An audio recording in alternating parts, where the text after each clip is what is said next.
What if I were to suggest that you play a key role in the awakening world? And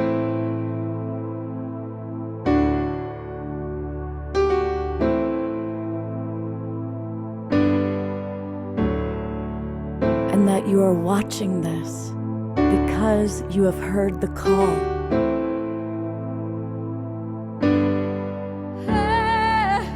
We can start right now by opening our hearts and minds.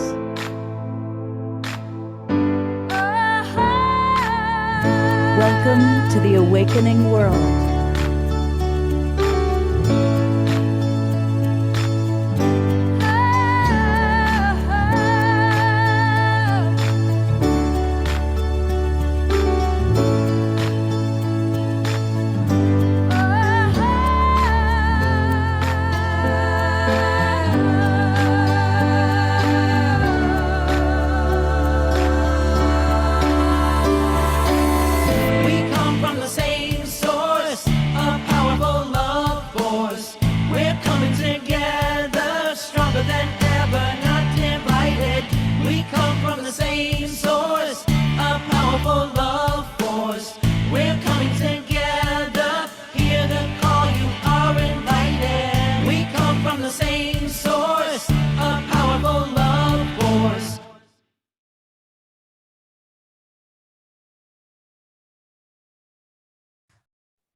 Good evening, everybody. I am Love Coach Scott Katamas, and I'm grateful to be your host for the Awakening World. Welcome to our Saturday night edition. This is always the big show for us, where we have lots of wonderful music. Tonight we've got Tatiana Speed and Omashar, as well as videos from Johanna Beekman and Honey of the Heart. We also have some really wonderful presenters. We're going to hear from Shakti Durga coming to us. And we love Shakti Durga. It's great to have her back with us. We also are going to hear from Lynne Twist. We're going to hear from a new friend through Jennifer Hill, who's my co-host. And you're going to meet Jennifer in a moment. She's going to be with us in a second. So we've got a really wonderful show. And the theme is so important. It's all about our divine purpose, living our lives in a committed way. So I really want to invite all of you to be ready to participate. This is going to be one of those shows we want to read your comments. We might even have some of you come on camera and share a little bit. And I want to acknowledge all of you who are watching on Facebook. Thank you to John and Summer Raymer. They run the Sign Network, which gets us out to over 100 Facebook groups and pages. So thank you, John and Summer. Also, you might be watching us on Alan Steinfeld's YouTube channel or on our new broadcast partner, the Conscious Awakening Network. So if you're seeing us in one of those ways, come on into the Zoom room. Come join us, and it's easy to do that. I'm inviting you to join the Global Peace Tribe. Just go to globalpeacetribe.com, globalpeacetribe.com. You'll see a little down here where it says register for the winter season here. Click.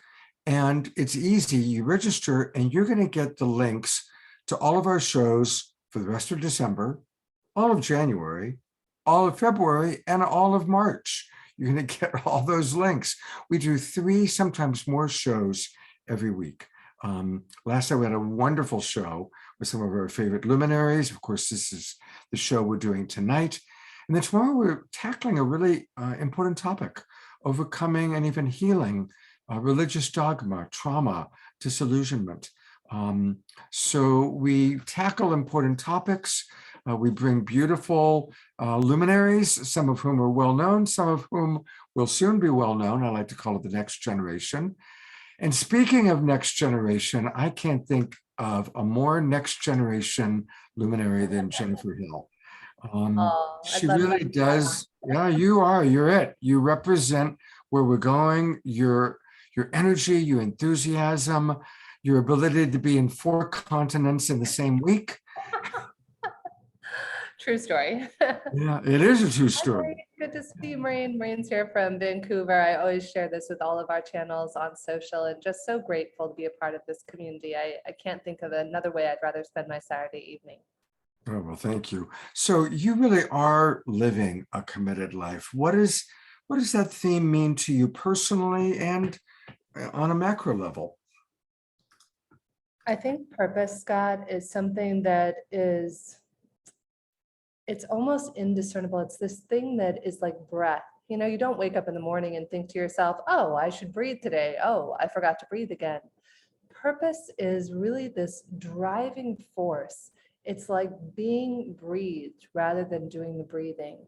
And I remember we were talking actually off camera earlier before the show, Scott, and I was sharing when I was about 16 to 21, I did try to commit suicide 3 times. And I've only recently started sharing about this in the last several years.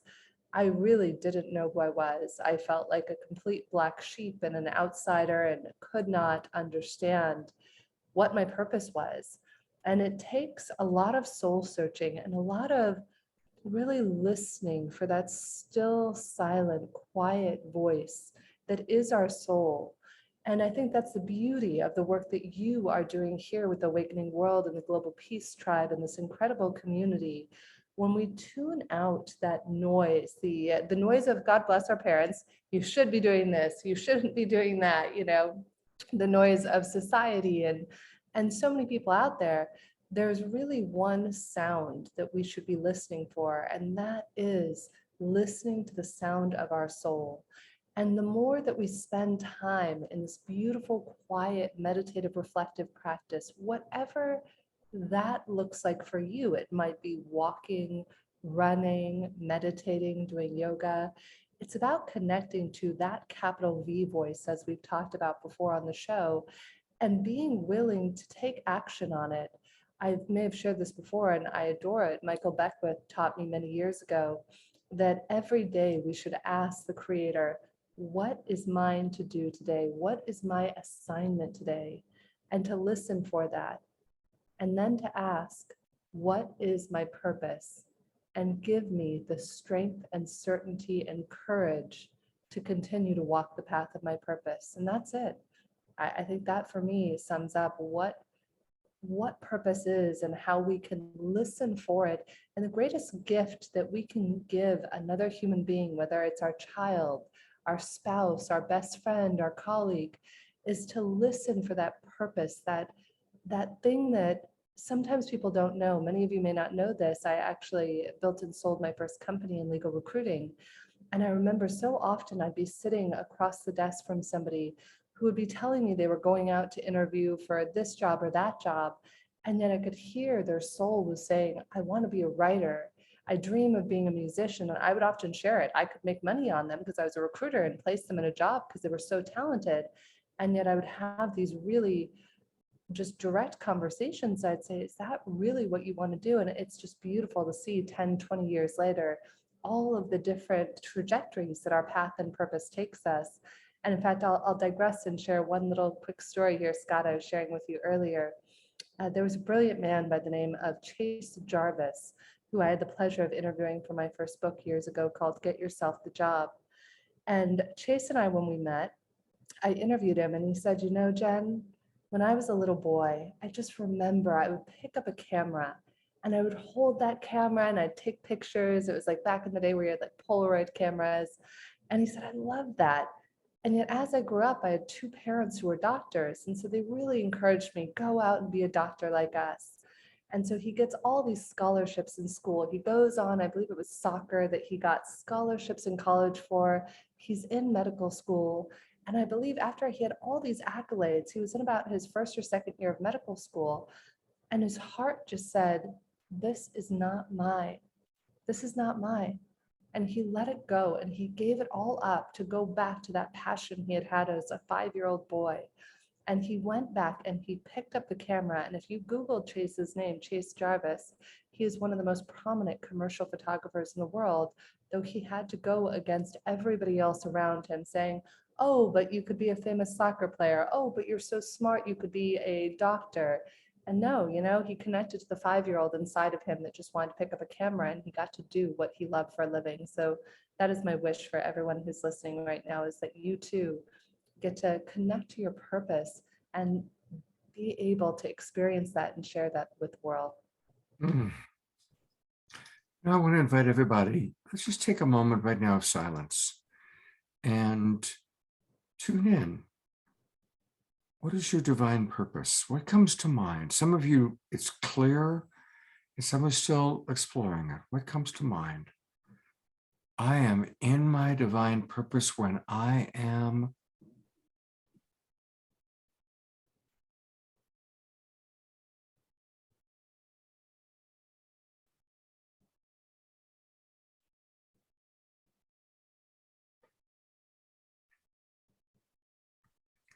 And I would love for any of you that feel so inspired to put it in the chat box. Put it in the chat box.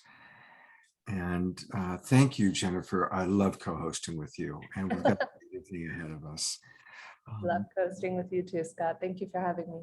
Absolutely. And speaking of inspiration, we've got Tatiana Speed with us tonight. And so Tatiana is absolutely one of our favorite musical artists. And again, an example of someone who is living her purpose. And you went through a healing journey that is, again, very common. You know, people are on a track and something comes along. Sometimes it's a healing crisis or the end of a marriage or the loss of a job. You go through that kind of in-between purgatory time. And then you come out of it. And I think that may be part of your story. That is absolutely part of my story, yeah. And the song I want to share actually is about that. I'm working on an album right now. It's going to be called the Dark Night album. And it speaks to these passages we go through where it's almost like an initiation. Everything gets stripped from us. Our life can seem to crumble and fall apart. They're so hard to walk through these passages. For me, it was completely debilitating illness that I was basically incapacitated in a bed for 2.5 years, and I'm still on a journey of recovery from. But in retrospect, was such a profound blessing, because in those 2 years was such deep meditative soul work where I really had to let go of everything inauthentic. Not to say that I've completely eradicated every inauthentic part of me, but there was a real stripping bare of my heart and my soul, and a seeing of the ways I had been chasing cultural, familial, societal approval, trying to, make it in the eyes of the world, whatever that means, being on the treadmill of this modern society, which never stops. And that's part of what, took my body to that point, was just never stopping, never resting, and coming to this much deeper place, which for me really required just absolute stillness, completely stopping, letting the world go. And that's what the song I'm about to share is. And I think that, I don't know, I have a theory, and I'd love to know from everyone else here if these passages kind of are the gateways into our true Dharma and divine purpose. Like, we can't find our purpose perhaps without having some of these cultural conditionings kind of like stripped from us, and it's sometimes a very painful process. So yeah, that's been my journey, and it's ongoing, as I think all our journeys are ongoing, but it really did feel like quite a severe and powerful initiation that's led me into the experience of what alignment can feel like. Like, I learned how to feel aligned in every relationship, how to feel aligned in every action. Like, I had to get so subtle with every place that felt out of integrity and out of alignment. And so that's been my journey. Yeah. Well, we are grateful to have you and your artistry and everything you do with so much love, which is one of the themes of our show tonight. So now, you said that the song you're about to play is connected. So tell us a little bit about that. Yeah, so I've got a new project that's just percolating right now, and it's going to be based on, because there's a lot of songs that came out of this journey that have not been shared publicly at all, but I think are very deep songs and really speak to these moments. It's going to be called the Dark Night album, and this one's kind of more of like the story of my journey, but there's going to be other songs that speak to just the different parts of the soul that we go through. So that's the song. It's called True and Deep, and I'm delighted to play it for you. All right.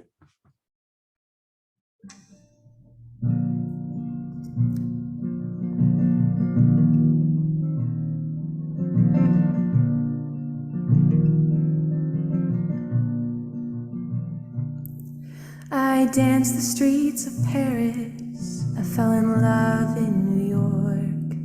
And I watched the sunset over Tel Aviv.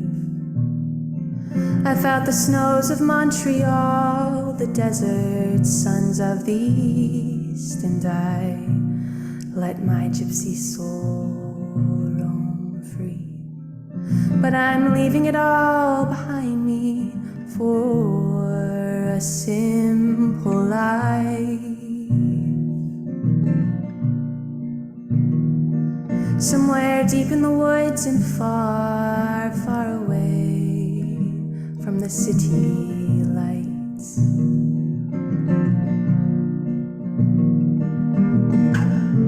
I am leaving everything I know behind me.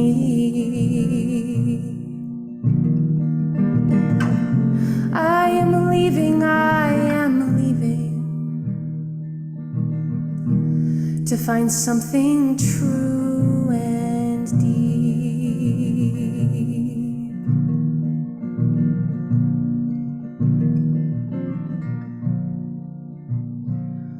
I ran as fast as I could, for as far as I was able, and I got my victory. But if victory means feeling that all of me needs healing, then I just don't want to play. So I'm leaving it all behind me for someplace quiet and still. I need silence, I need solitude, and I will rest until I've had my fill.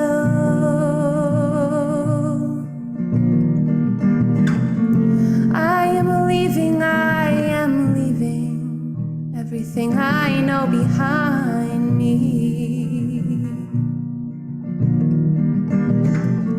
I am leaving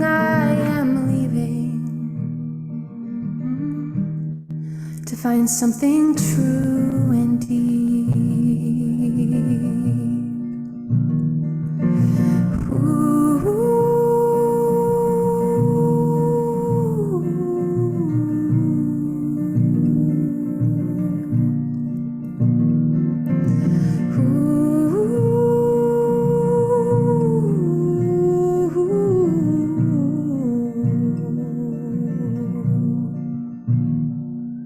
Now I have a little house in the middle of the woods where the silence sings. I'm alone, but I'm happy. I feel content. I have everything I need. I left the world and its demands, and now I walk barefoot on the land. And I listen to the trees as they tell me to be as silent as I can. To be as silent as I can. To be as silent as I can.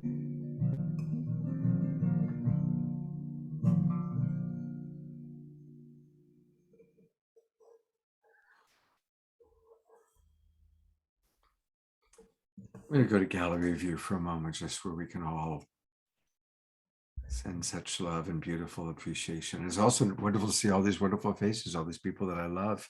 Look at everybody there. That was beautiful, Tatiana. Just beautiful. Thank you, everyone. Oh, it's so sweet to see everybody's faces. Isn't that fun? It is. There's real people on here. Yeah, that's our global peace tribe out there. You know, I that song, I just want to again acknowledge that so often we do, not always, but often we have to leave something or a lot behind to come into our divine purpose, to come into the next chapter of our life. And that song really beautifully captured that perception, that experience. Yeah, that's exactly it. Yeah. Well, good news, everybody. Tatiana is going to be with us tonight. We've got more Tatiana coming up.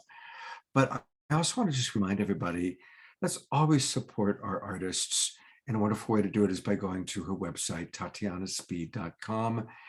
Definitely put in your name, your email address, subscribe. And she has always got fun stuff up there, music videos, her new releases. So I love Caravan. She's played that on our show before. So let's all spend time at tatianaspeed.com. And really good to have you with us again. And we'll see you in a little bit. I'm turning it over to my co-pilot, Jennifer, who's got a very special guest. Yes, Scott, it is so wonderful. First, I want to thank Tatiana. It's such a pleasure to be in the presence of your beautiful mastery of words and of music. It's poetry to our ears. So thank you so much for sharing your soul and your divine purpose with us. I think we can all clearly agree that you are living your purpose. Thank you, Tatiana. Just so much gratitude for you and for everything you went through to bring that out. Thank you. Really appreciate you. And purpose, speaking of purpose, my gosh, we couldn't have a more appropriate next speaker, thought leader, incredible soul sister and friend, Shakti Durga. Shakti Durga, my God, has had such an incredible path. She has trained over 10,000 healers around the world.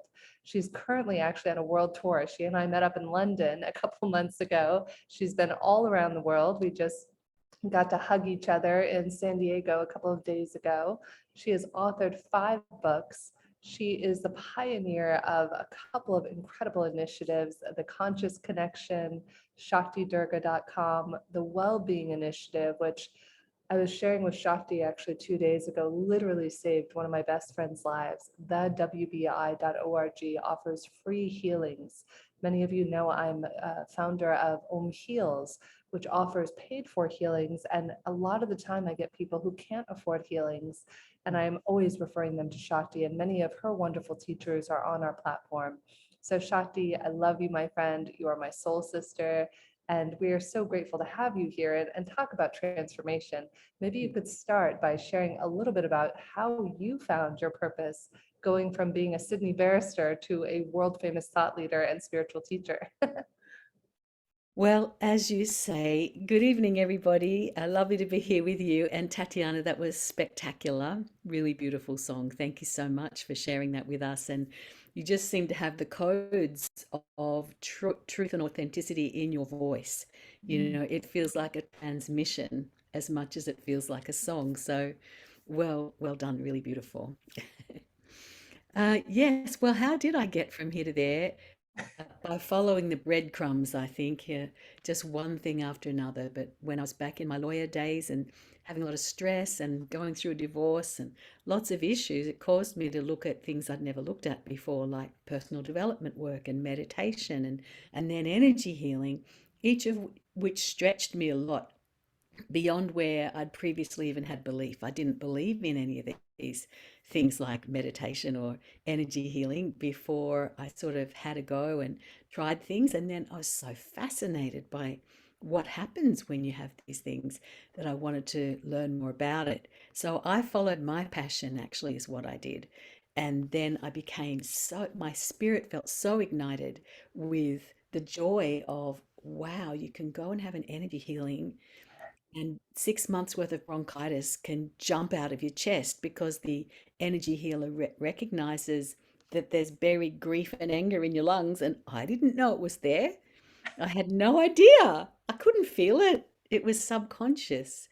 And so to have that kind of thing happen, I thought, wow, well, if that can happen for me, what can happen for all these other people? So I learned and then started practicing as a healer while I was still a trial attorney in Australia.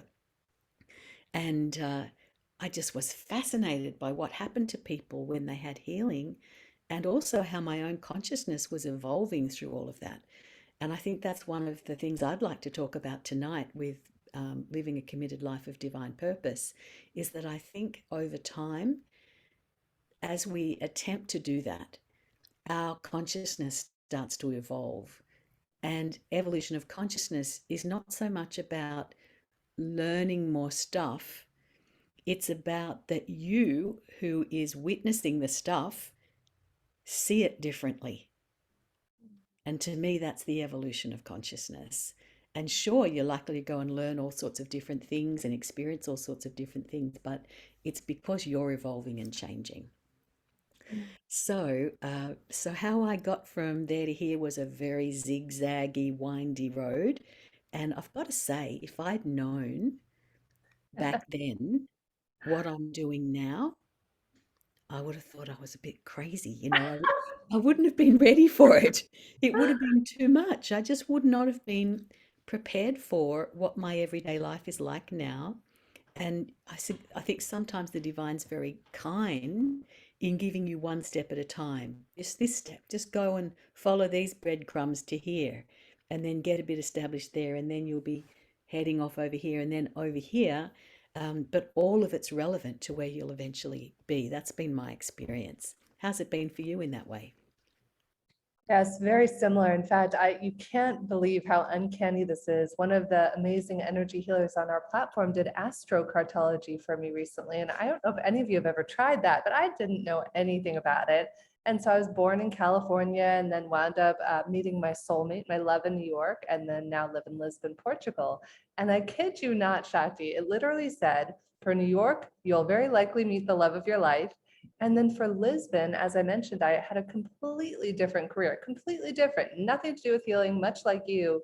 When my current business partner, Julian Adler, who was my coach back then 10 years ago in recruiting, said, Jen, I'm going to teach you how to listen to your heart. This is terrible. Don't judge me for it. I said, I'm going to fire you. That's just, have you lost your mind? What are you talking about? Teach me how to listen to my heart.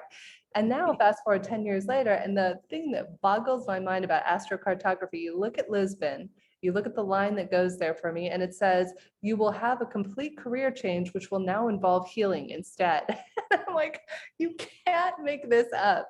So it It's is, amazing. and it's purpose, it is our purpose.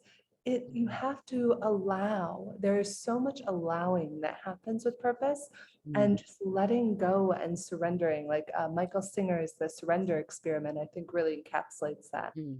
Yeah, very good. Yeah. Yeah, so one thing that's been important for me has been over time developing a vision about what it feels like that my purpose is. And it didn't all come at once, as I've said before, but I know that, for instance, my purpose is around helping people with tools in their daily life that can help them to live with more ease and grace. And that involves energy healing, it involves specific tools for people on a spiritual path, and particularly for people whose consciousness is evolving on a spiritual path, because it can be quite confronting when your consciousness changes and you're thinking differently to how you used to, or you're thinking differently to how the people around you are thinking, and you can doubt yourself a lot. And so there's a whole bunch of tools that are specifically for people who are evolving on their spiritual path. So that's what my vision is about. That's what my mission's about. But I've got to say, it hasn't always been smooth sailing, and there's been times when really there's been setbacks, and I'm sure that I wouldn't be the only one who has experienced significant setbacks when you've got this clear vision, you've got this clear mission and purpose, and you've had all this success and it's flown ahead, and then suddenly crunch, there's something that just isn't flowing. It's just you feel like you're banging your head against a wall.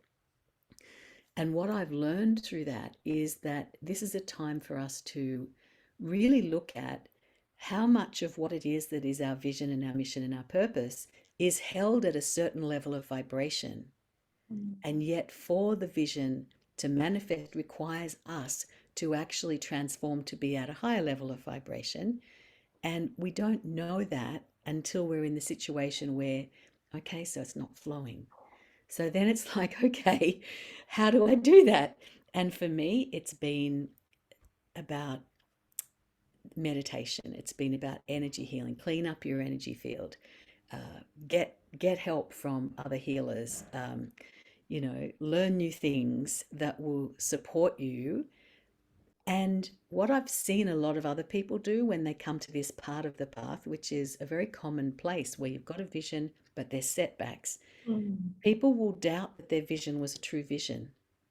And they will think, it mustn't have been real. It must have been a delusion. It must have just been, I've been fooling myself all this time. It's not true. Whereas I don't think that's right. I think that the setback is there to help us to grow. And don't give up your vision. Sometimes I think the divine wants to help us, but the ego wants to own the divine and it wants the divine to serve it. I don't know if anyone else has seen anybody like that ever. And of course, that's never going to work. And so, as you were saying before, letting go of the expectations that we have about life and that we picked up from family, society, school, from the mass consciousness, from wherever. And it's kind of like when you go into a restaurant and you want to order something from the menu. So you look at the menu, you're looking at the menu. I'm going to have vegetarian lasagna. Yum. And so just pretend that's your vision. So you give that to the waiter gives it to the chef. And then you just sit there and enjoy yourself, have a nice drink, have some nice conversation. And then what happens as you're happy and you're just relaxing and you're looking forward to your vegetarian lasagna and you can visualize your vegetarian lasagna, but you're not out there cooking it. You allow the chef to cook it. And in this little analogy, our vision is like what we've ordered, and the chef is like the divine that's working behind the scenes to put all the pieces together in a way that's beyond anything we could ever have imagined. And so we just sit there patiently until eventually vegetarian lasagna I comes have and to is add sitting there. something. Shakti, the funniest thing is, I just heard this analogy recently. However, this is why most of us don't manifest our vegetarian lasagna, whatever that is, because somebody said, it's like, okay, you're sitting there. Shakti orders vegetarian lasagna and she's relaxing. She's enjoying wine, talking with friends. And then you're like, oh, nah, I don't know. Do I want cacio e pepe? And then you call the chef back and you're like, oh, Chef, I really thought about it. I want cacio e pepe. What happened now? They're halfway through making your vegetarian lasagna. They have to go back and now start on cacio e pepe because you've just changed your mind mid-order. And then they start preparing the cacio e pepe. And then you're like, 15 minutes or, gosh, no, I thought about it. I really don't want all the carbs. I want a salad instead. And that's life. That's why most of us don't fulfill in it. Where did you read that, Shakti? I just read that or heard that I somewhere. can't I love that remember. we're I, aligned. I heard it so many years ago, it's all lost in the mists of time, but I've always thought it's a very instructive little story. And so Stick with your this, order is the point, though. Stay true to your stick order, to your because if order. you want vegetarian lasagna, stay with it and don't digress and get distracted. Yeah. And something that's helped me is to use prayer a lot, prayer and daily meditation, to keep asking the divine to align, may I be aligned with Mm. my vision and purpose. And I think this is the committed part that Scott put into this discussion tonight. You have to have the commitment. It's going to be a long-term venture usually. It's not usually something that's going to happen overnight. So the daily spiritual practice I've found keeps us in the flow of going in the direction where we're going to find what we're looking for. So one of the things I've noticed about spiritual practice is that some people will do a whole lot of stuff and then they do nothing for a few weeks and then they sort of binge on spirituality again and then they do nothing for a while. But what I've noticed is that the patterning, the templating, or if you like, it's forming a yantra or some kind of pattern of what it is that is your vision. Somehow the daily prayer and meditation feeds that pattern. And if we don't do the daily practice, it seems to me that little bits drop out. You kind of end up with a messy pattern that it's no longer held in the divine mind through your connection with the divine. So it doesn't matter what religion, what tradition, what your practice is, as long as you're connecting to the divine. So it might be kirtan, it might be puja, it might be prayer, it might be meditation, reading scripture, whatever it is that lights you up and makes you feel connected. That's what I suggest as a daily practice to keep the energy in what you're trying to manifest. Mm. Yeah. So And another beautiful. Yeah, and another thing I've learned is I'm very interested in working with the great beings as well. So the angels, the archangels, the gods and goddesses. I particularly, with a name like Shakti Durga, which I received from a teacher in India.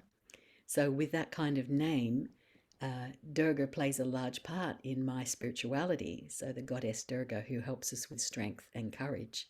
And I actually think for us to lead a life of committed divine purpose, strength and courage are two of the attributes that we're going to need. And if we haven't needed them yet, just wait and you will. Because sooner or later, things will, require you to. And often it's the courage just to love, the courage to love yourself, the courage to be able to relate to others and to be able to have loving communications with other people.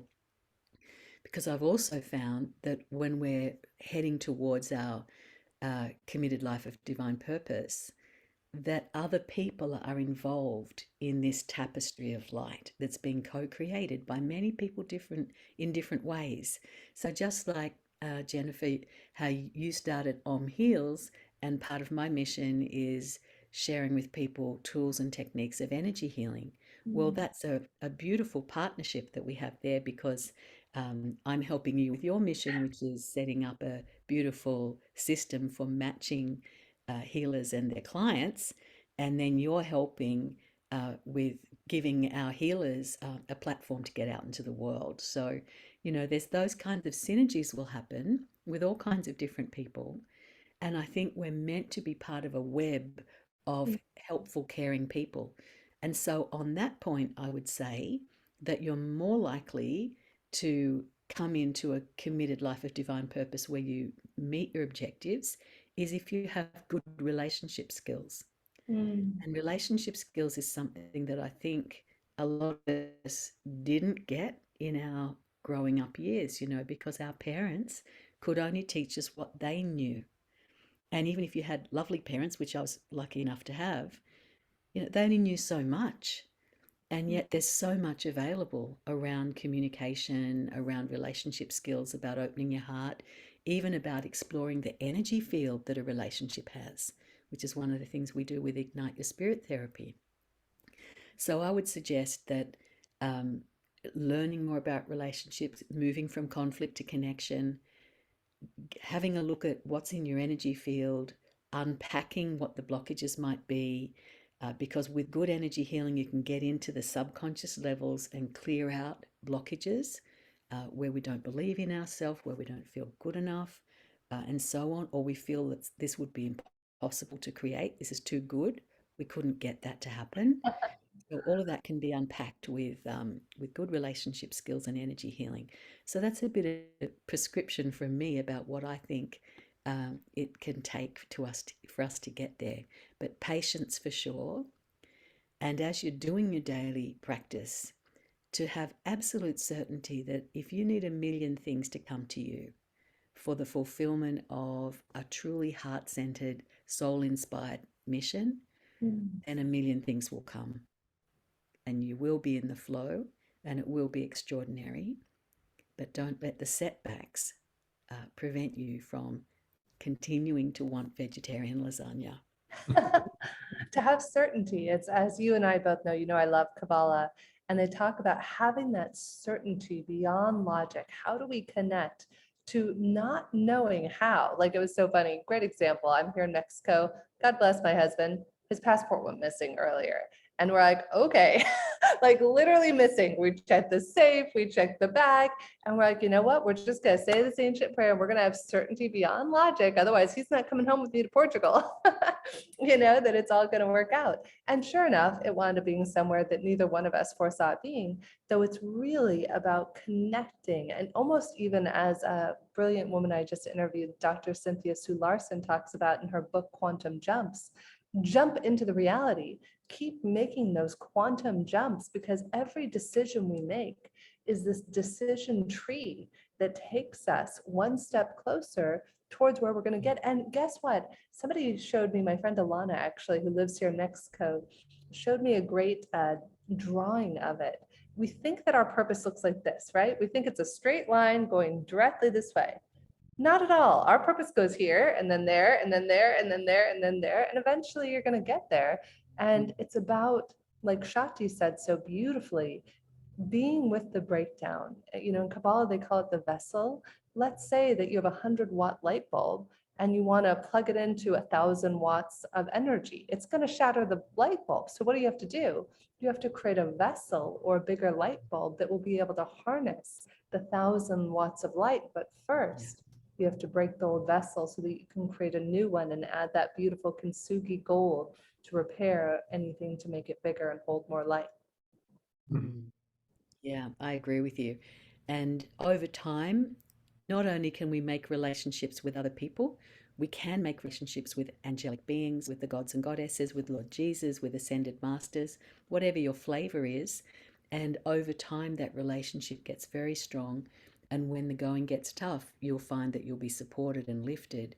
And I agree with some of the comments that have come into around how it's trust and faith. There's so many beautiful comments that have come in, all of which I agree with.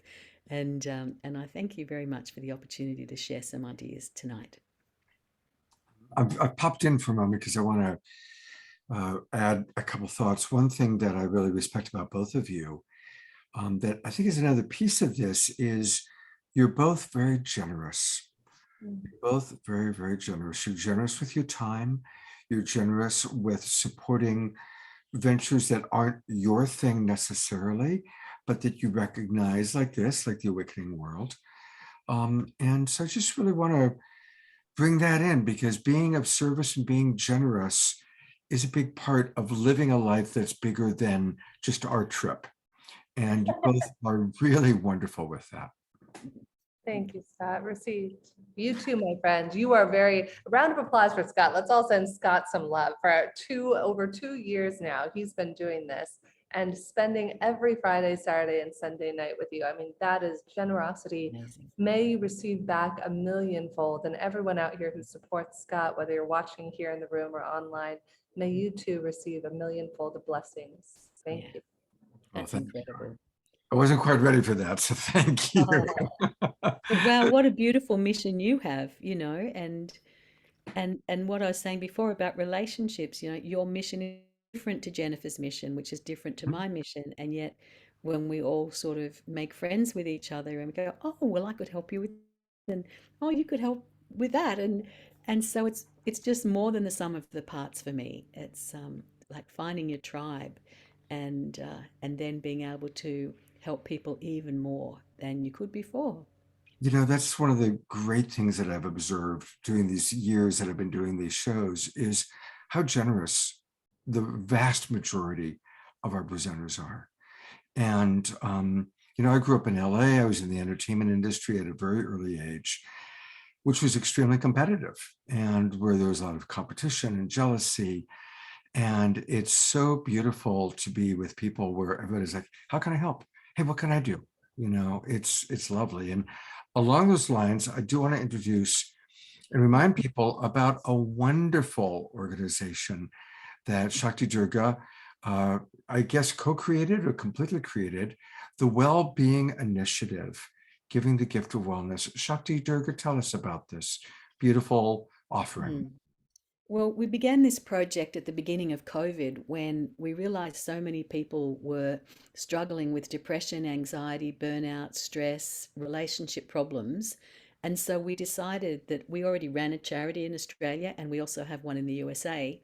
And we decided to start a project, which is that through the WBI.org, we provide healing services to those who can't afford them.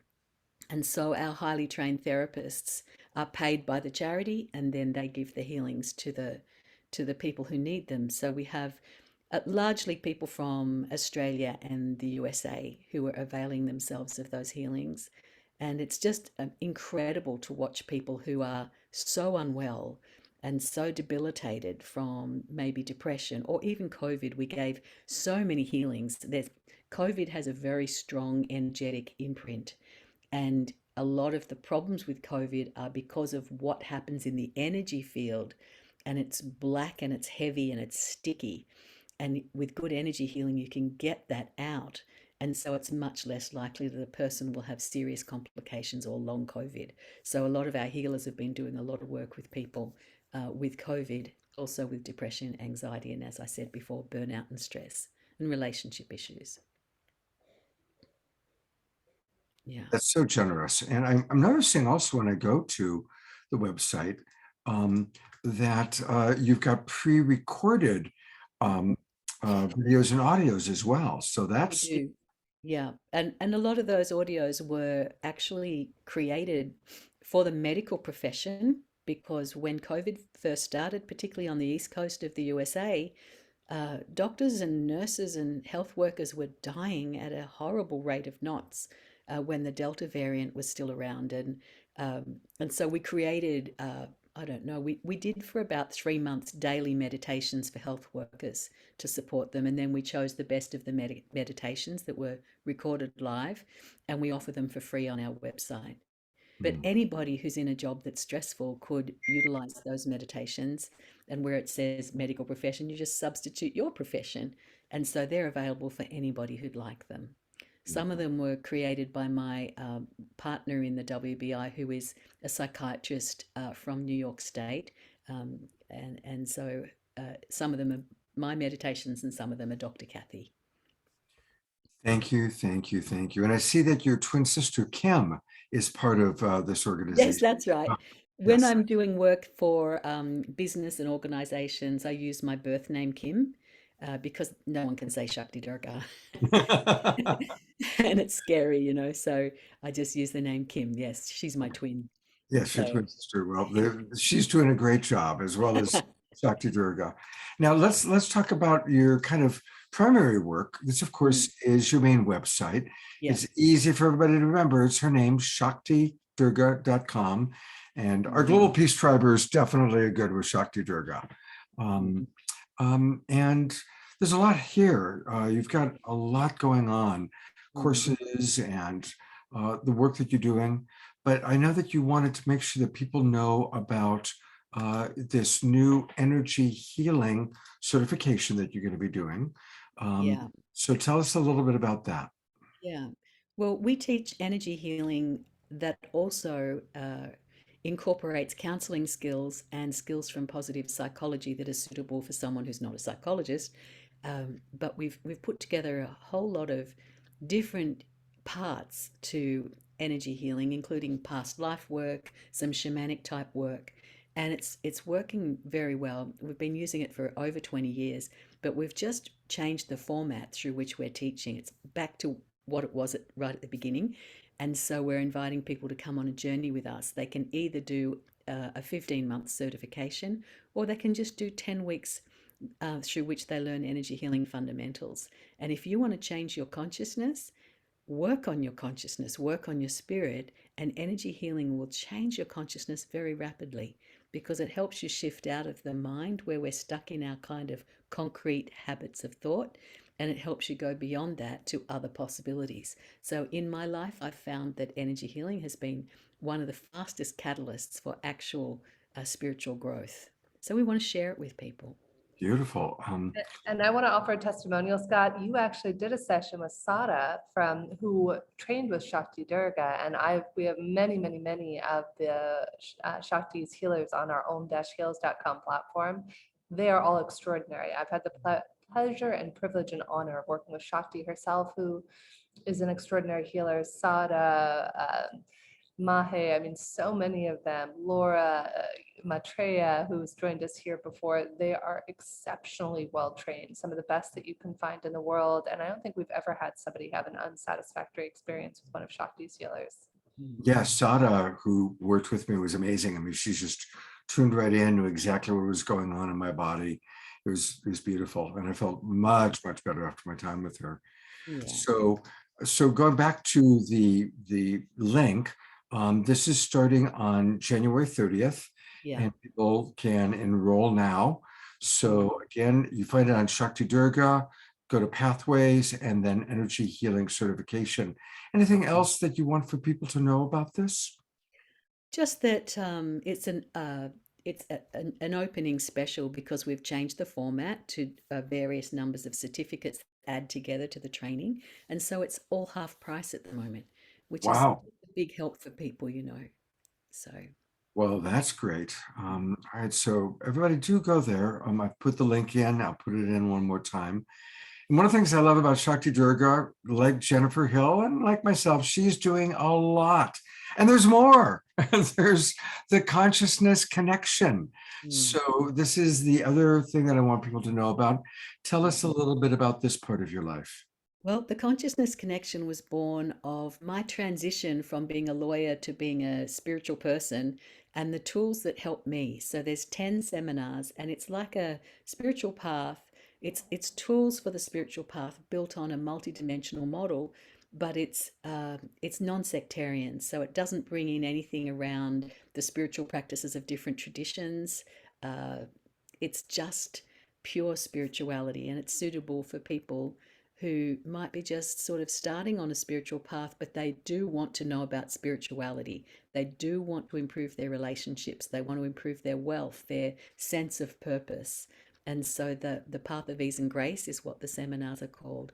And you can find them on theconsciousnessconnection.org. And we've got From Conflict to Connection coming up, starting Right. at the end of January. Okay.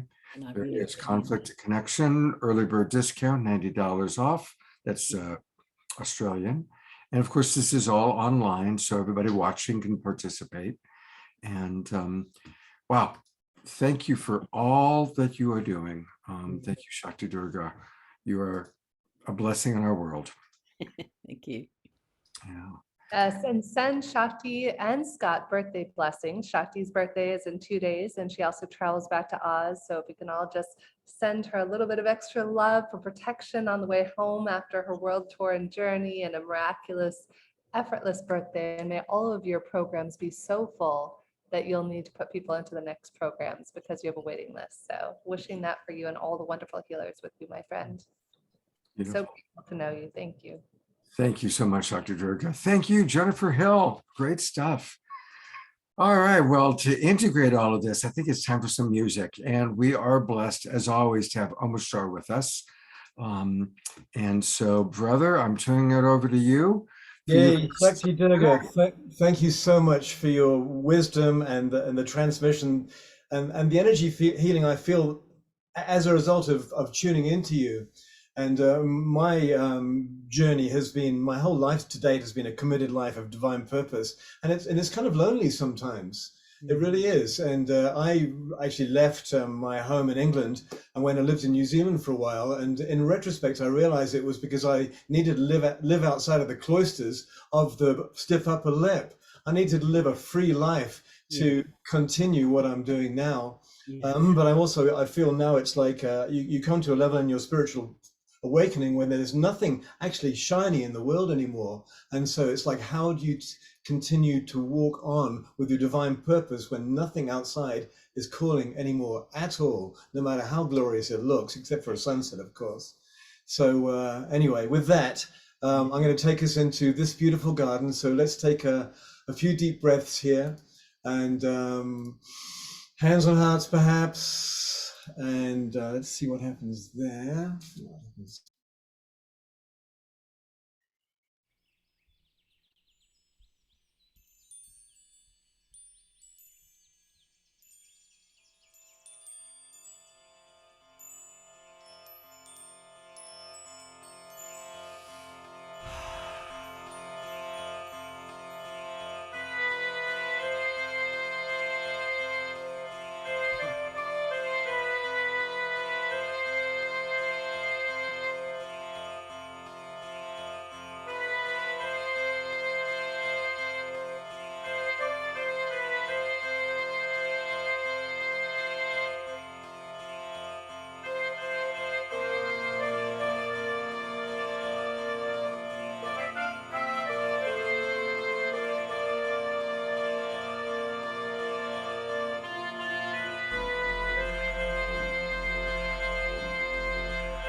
Oh yeah, I seem to remember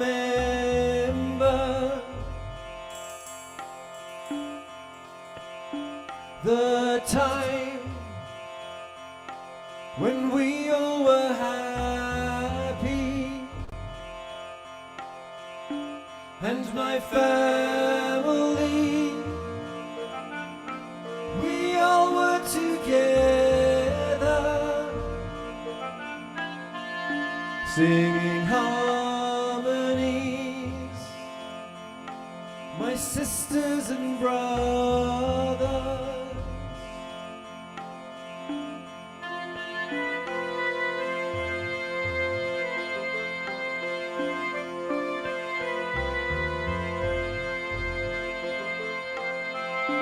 I often dream that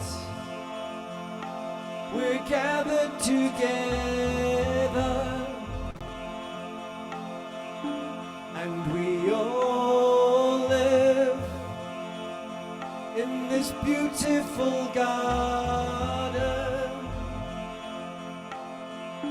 by a river with my favorite flowers, and the trees there, I know them by name. So if you'd like a true life, here it is, here it is, here it is.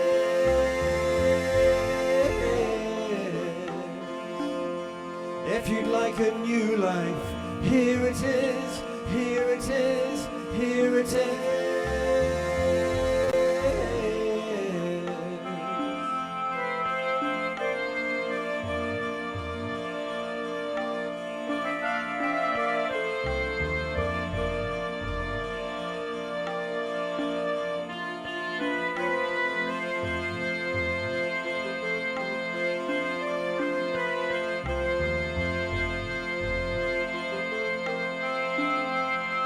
We all are born of the great sun. We all are beloved golden ones. Do you remember? You're part of the story.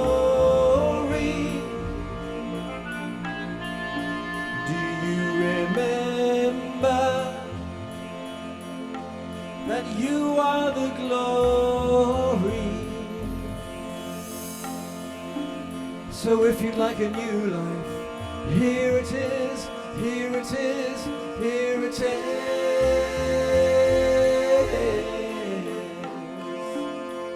If you'd like a true life, here it is, here it is, here it is.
I love that song, and I know our audience does too. Look at all those twinkles coming your way. Thank you so much. Yes. It's That's so good. Sorry? One of my favorite songs of yours. Me too. And it's like when I play the song, I just get inside it and I drive it.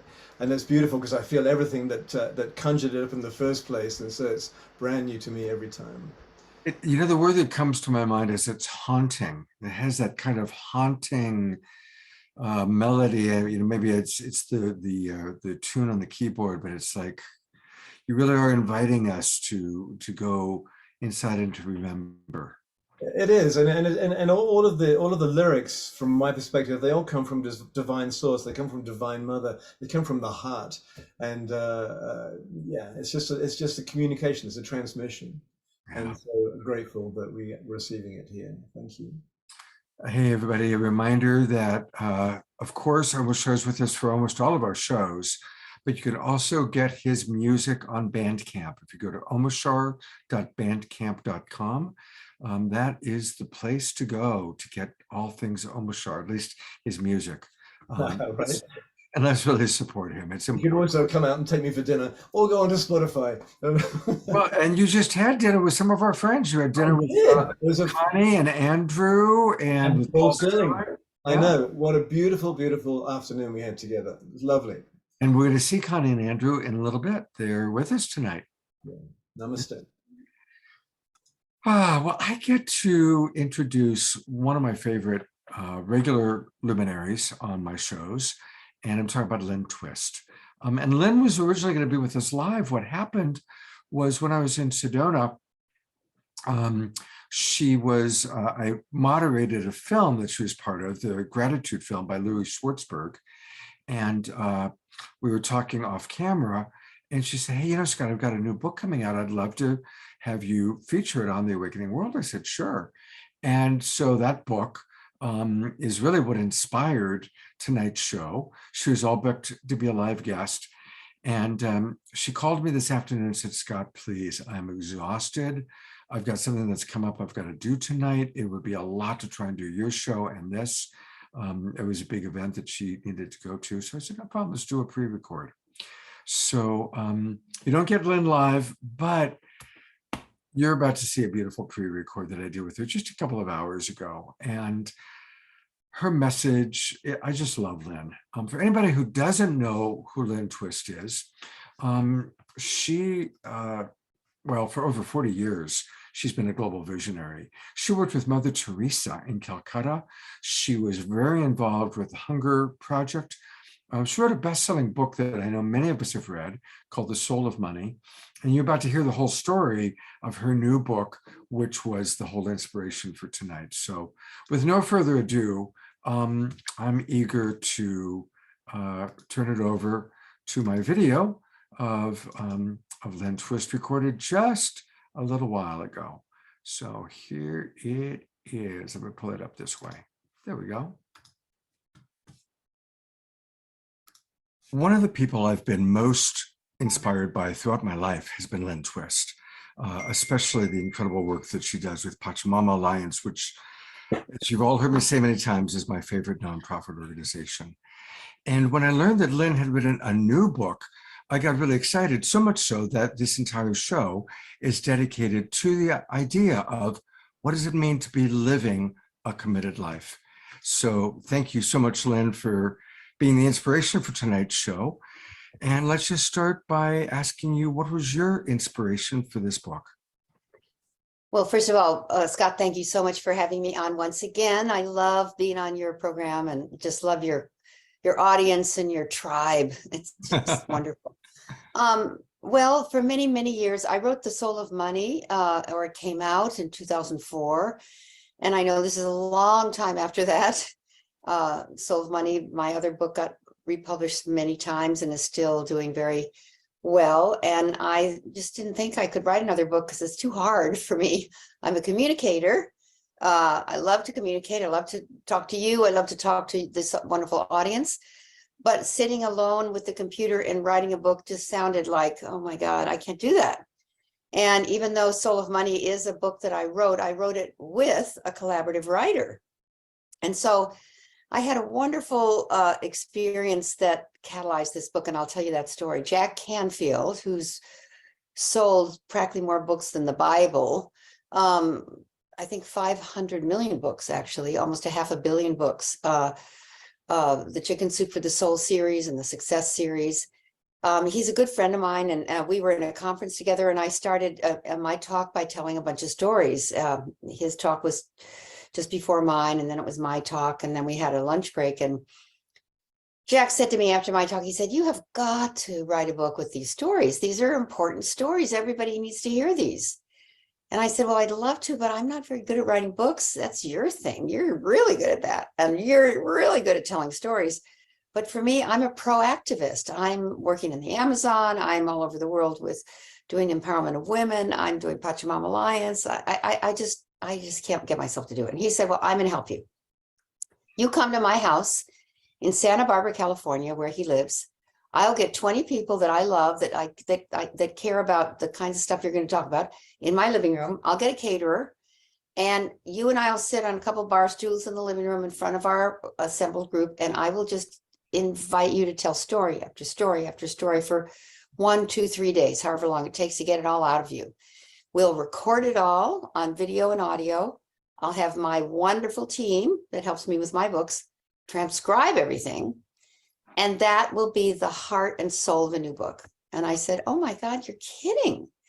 Yes, I'll do it. That's And he did that. And it was just awesome. And then after that, it sat a little bit, this transcripts in my office, like, oh my God, I've got to do that. Jack put all that effort and all those wonderful people, and I've got to do it. I'm going to do it tomorrow, next week, next month.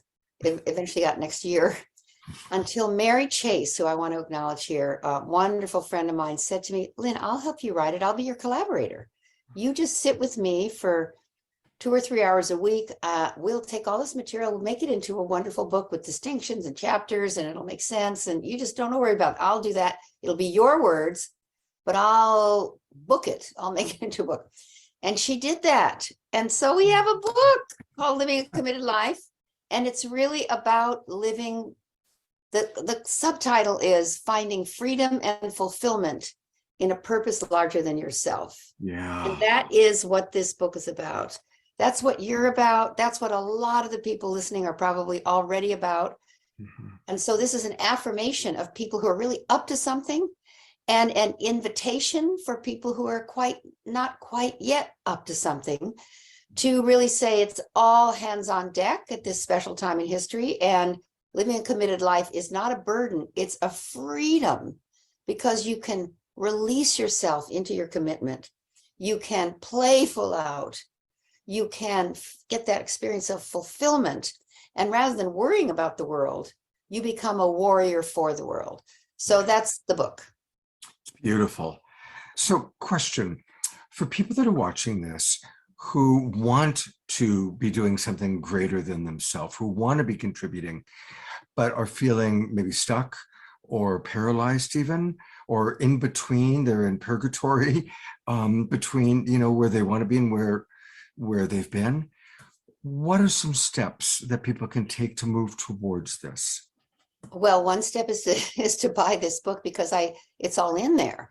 I talk about how to uncover or discover, which is uncover the longing of your soul, why you're here, why you were born now. Not any time in history. No, now at this epic time when everybody, in my view, has a role to play, or they wouldn't be here. And, it's not sometimes hard to find that role, because we're so concerned about ourselves, our image, or if it's a brand, or, whether people like us or not. There's so much negative thinking that goes on in the human mind, that are you thin enough? Are you smart enough? Are you, competent enough to make a big commitment? And I really help people, I hope, that's my goal, get out of all that negative thinking and just really start to look through their life to see there's always a through line, even when you were a little child. I remember when I was little, in the backyard of my home in Evanston, Illinois, on the swing set, when my mother called me for lunch and I didn't want to eat everything, and she told me the kids were starving in Korea. I was 5 or 6. And I remember thinking, God, really? You mean their parents don't have food? She said, no, they don't have food. They have water. There's a huge crisis in Korea. There was at that time. So you got to finish your food. You got to realize how lucky you are to have this sandwich and potato chips and tomato soup. I think it was a cheese sandwich, tomato soup and potato chips, my favorite lunch. And so I finished it all, and I said to her, I'm going to do something about that when I grow up. And then sure enough, the Hunger Project was born, and I was in the right place at the right time, and it just swept me off my feet. And that was the first big, beyond my own life commitment I made. But not everybody might have that kind of a big commitment. But if you look through your life, you've always been concerned about something, 2 or 3 things that really, you can look at what breaks your heart. That's one clue. Or what opens your heart, or what makes your heart sing. These are clues that the universe gives you to tell you this is your dharma. This is why you're here. This is what you are meant to express. And I want to say another thing, Scott, this is in the book too, but I want to say to everybody here, it's not like you have to be all turned out and smart and with it to make a big commitment. We kind of think you have to, to have a PhD, or I don't know. It's kind of the opposite. When you make a big commitment beyond your own life starring you, you get out of your own life starring you and all those concerns. Your commitment goes in the foreground. All that noise in your head goes in the background. You don't have time for it because you're making a difference. And then the commitment that you made shapes you into who you need to be to fulfill it. The commitment does that rather than you have to be all turned out to make the commitment. It's kind of the other way around. And it's so wonderful to see that happening when someone says, I'm just going to stop child abuse. I'm going to do something about it. I'm going to have a role in alleviating that horror for children, or I'm going to make sure everybody has access to natural beauty. I'm going to set up some sort of travel company, taking people to sacred sites, or I'm going to make sure every woman, all the voiceless women have a voice, and I'm going to start an organization, or I'm going to join this thing, or I'm going to join that thing. But I can feel it. That's mine to do. Maybe not only mine to do. It's too big for just me, but I'm going to join people who are doing it, or I'm going to bring people into my field who want to join me. And that's the joy of participation, collaboration, community, making a difference, and being out in the world instead of worrying about the world, being out there, one of the people making it happen. Beautiful. Last night we had on the show Greg Braden talking about, the wonderful example of the caterpillar turning into the butterfly and the imaginal cells. And I want to build on what he was saying and what you just said. We all are imaginal cells of the new world, of the awakening world, whatever we want to call it. And every cell has its own purpose. And some might be, you are living a pretty epic life, but it can be just as important to be doing something very simple, raising one child properly, and so I just really want to get your input about, it doesn't have to be big and epic. It can be, as long as it's within your own divine knowing, like, yes, this is what I need to be doing right now. Yeah, well, you answered your own question so beautifully. I say that we all have a role to play. It's not a big role or a small role. It's just your role. Yeah. And if you play it, your life will have a kind of meaning you've been dreaming of. So, for example, I talk in the book about a bus driver in Chicago that my husband, when he was in business school, he always would race to the bus stop to make sure he got, the 39 driven by Joe, because this wonderful, large, kind of oversized black man was just the most jolly, wonderful, welcoming, warm bus driver. And everybody who got on the bus, he because it was a certain time every day, just before 8 o'clock, that it stopped at this particular stop and then the next stop. Everybody wanted to be on Joe's bus because he would welcome people. And he said, on my bus, you're going to have a good day. You get on my bus, you're going to have a good day. That's my epic job in the world, to drive this bus in a way. If you spend 10 minutes, 5 minutes, 3 stops with me, 6 stops with me, you're going to have a good day, because my energy is going to fill this bus with love. And Bill, welcome. Good morning. How's it going today? And if you're sad, sit next to me. I've got a vibration that's going to lift yours. This is a bus driver. This guy had a purpose larger than his own life, and he's a bus driver.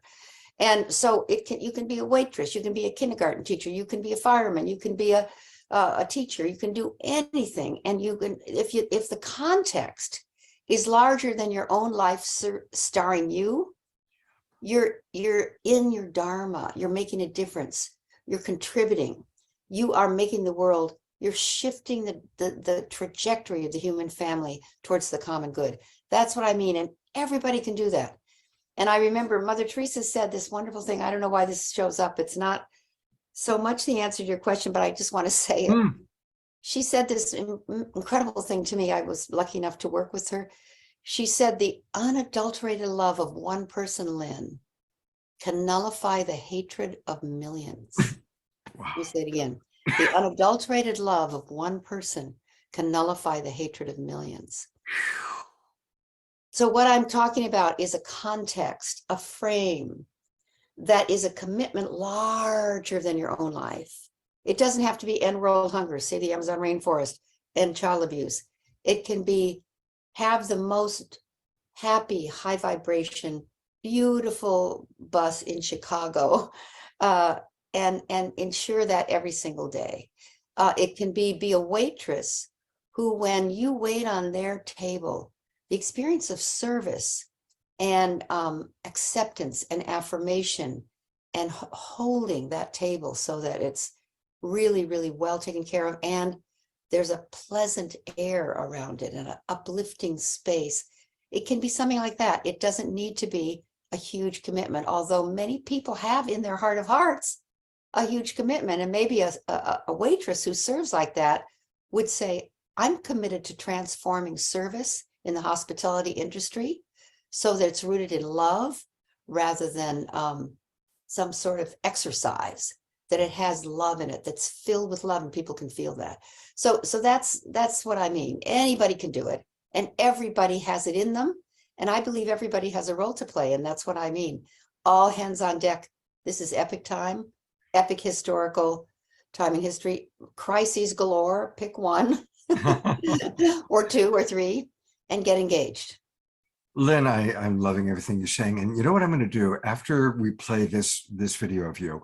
I'm going to pull out and play one of our favorite musical artists, Johanna One Love Beekman, took the Beatles song, All You Need Is Love, and changed it to do everything with love.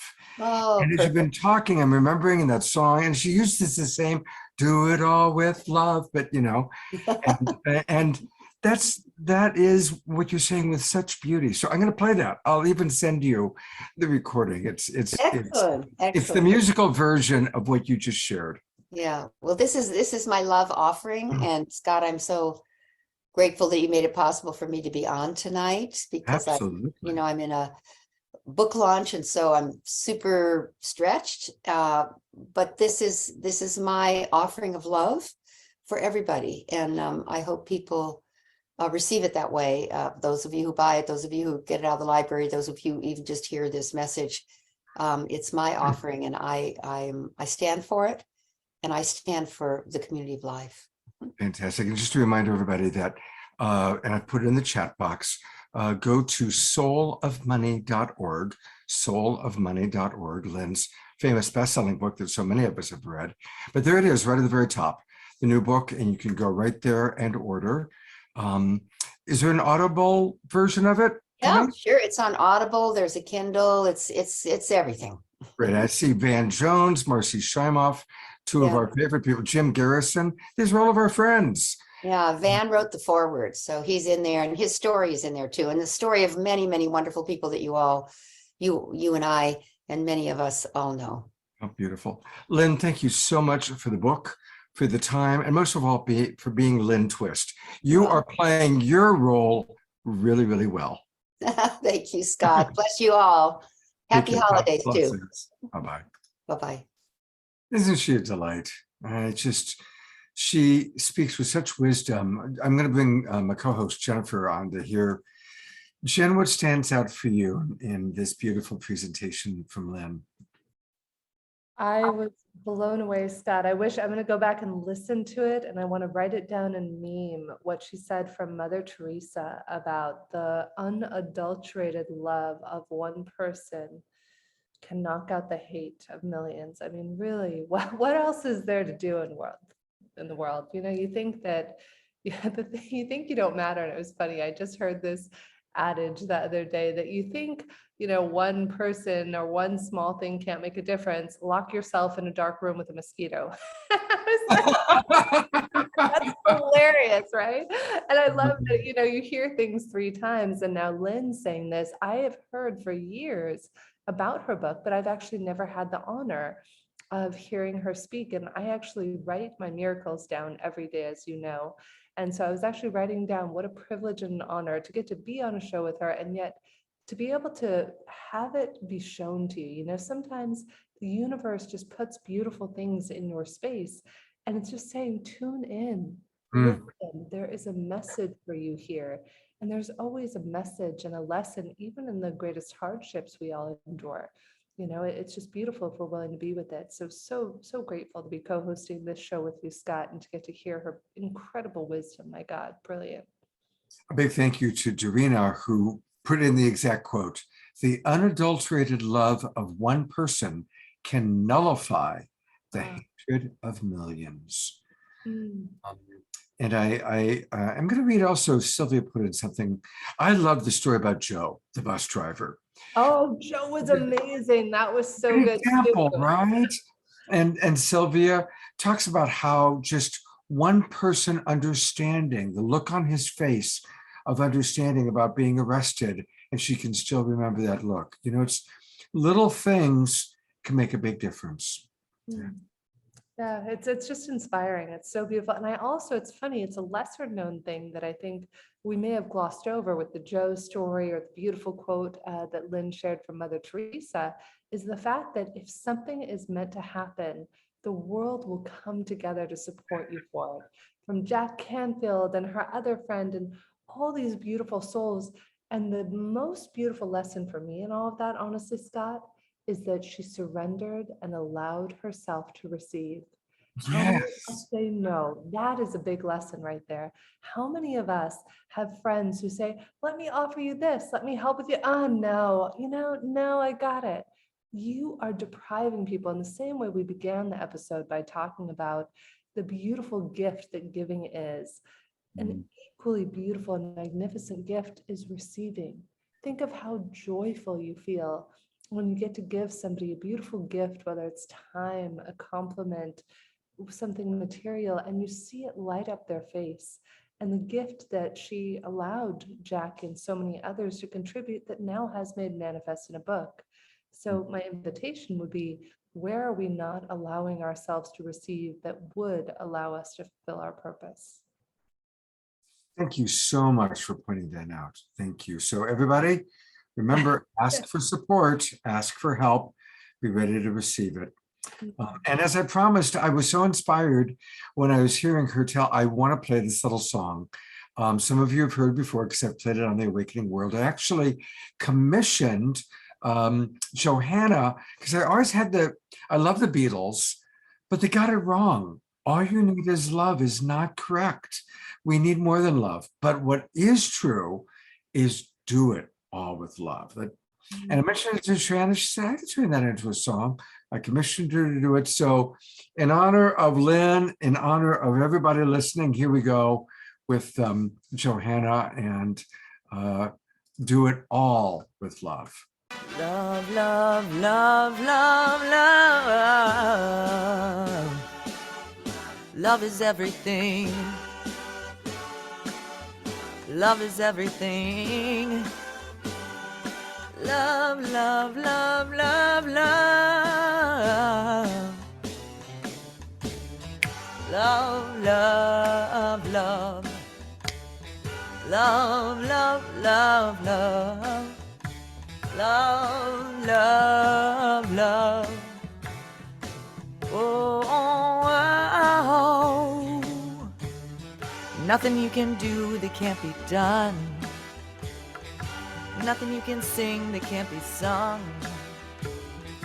Nothing you can say, but you can learn how to play the game.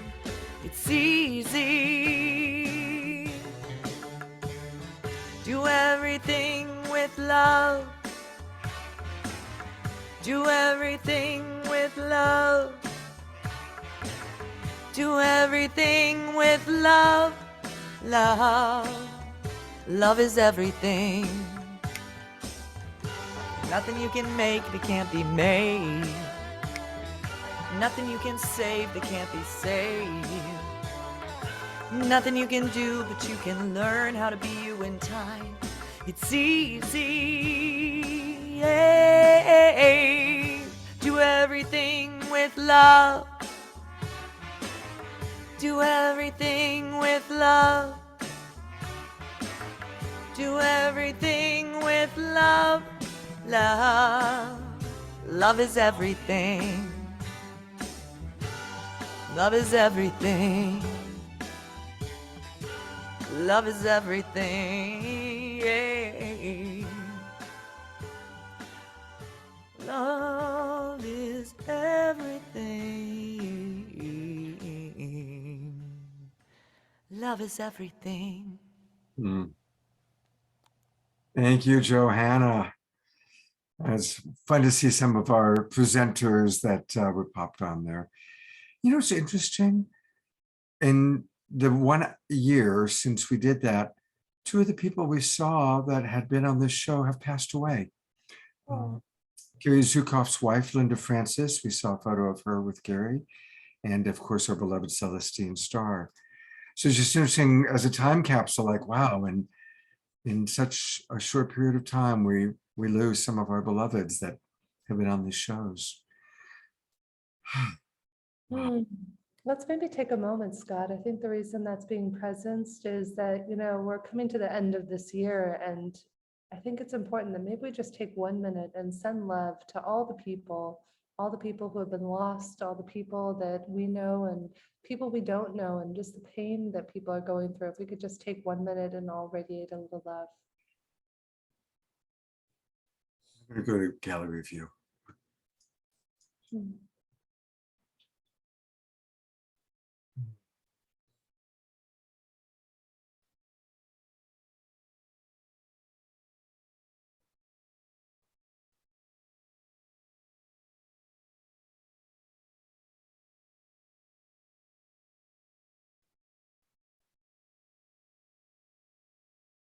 Maximum grace for all beings. Maximum grace for those of us who have lost beloveds. Maximum grace for our beloveds on the other side. Amen, amen, amen. And so it is. And there's a Kabbalistic name for God I like to use called Hey Hey Ayin. Time that we find ourselves, judging others. I've walked down the streets sometimes of busy streets, New York, Paris, London. It's so easy to get judgmental of someone honking or someone dropping something on the floor. And what if we could change all of that judgment to love? Hey, hey, ayin. I say that over and over in my mind. Thank you for inviting us to take that moment, Jennifer. Thank you. Thank you for inspiring it. Well, speaking of inspiration, when we were putting the show together, we realized that Andrew and Connie were going to be with us. And Tatiana pointed out to us that she recently honored them. So it's kind of a perfect moment because Connie and Andrew are perfect. They're big members of the Global Peace Tribe. They were at our retreat that we just had in October. And Tatiana, tell us a little bit about your relationship to them and to the award that you provided to them. Oh, we're not hearing you.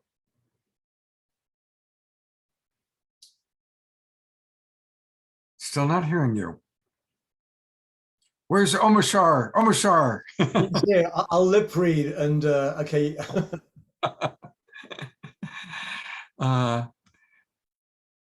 Still don't hear you. Well, during that 1 second, I'm going to go ahead and bring Connie and Andrew up then for a second. Now, Connie and Andrew they're doing something very risky. They've lived together for 19 years. They think they're ready to get married, and they've got it planned. So, you know, I don't know, 19 years is a long engagement. It's a long engagement, you two. No, seriously, we're really delighted. So while Tatiana pulls it together, tell us a little bit about your wedding plans. Well, we're getting married on Christmas Eve day in Aspen, Colorado, where I birthed and raised my 3 children. And they'll all be there with their spouses and my granddaughter. And we're being married by a judge whom I've known for 40 years.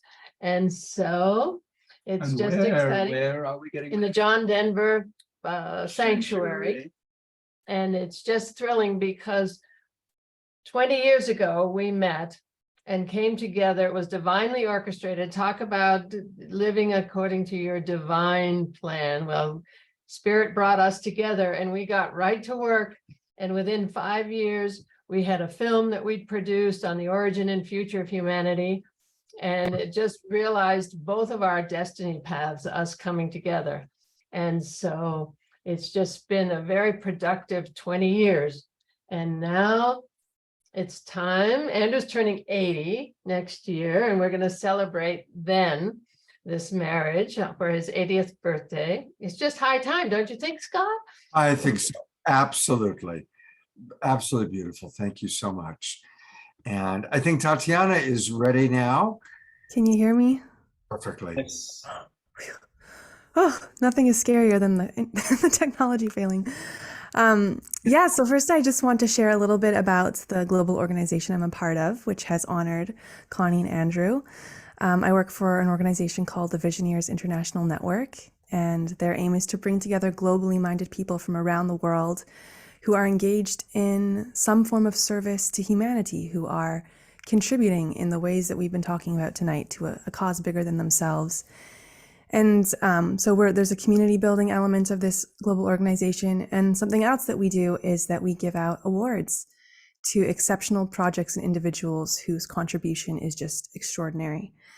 And obviously these two individuals, their lifetime is just a demonstration of outstanding, mind-blowing service. As I was exploring their work, I just couldn't even believe how much has been achieved, like in the realm of photography, books on consciousness, history, their work with indigenous peoples and bringing forward that wisdom, and just the combined intelligence of these and their books. Yes. I think this is the most incredible demonstration of a power couple that I personally think I might have ever seen. So I heartily congratulate them on this marriage, which clearly has been already such a marriage of two souls. And it's just such a privilege and an honor to be able to honor them with these awards.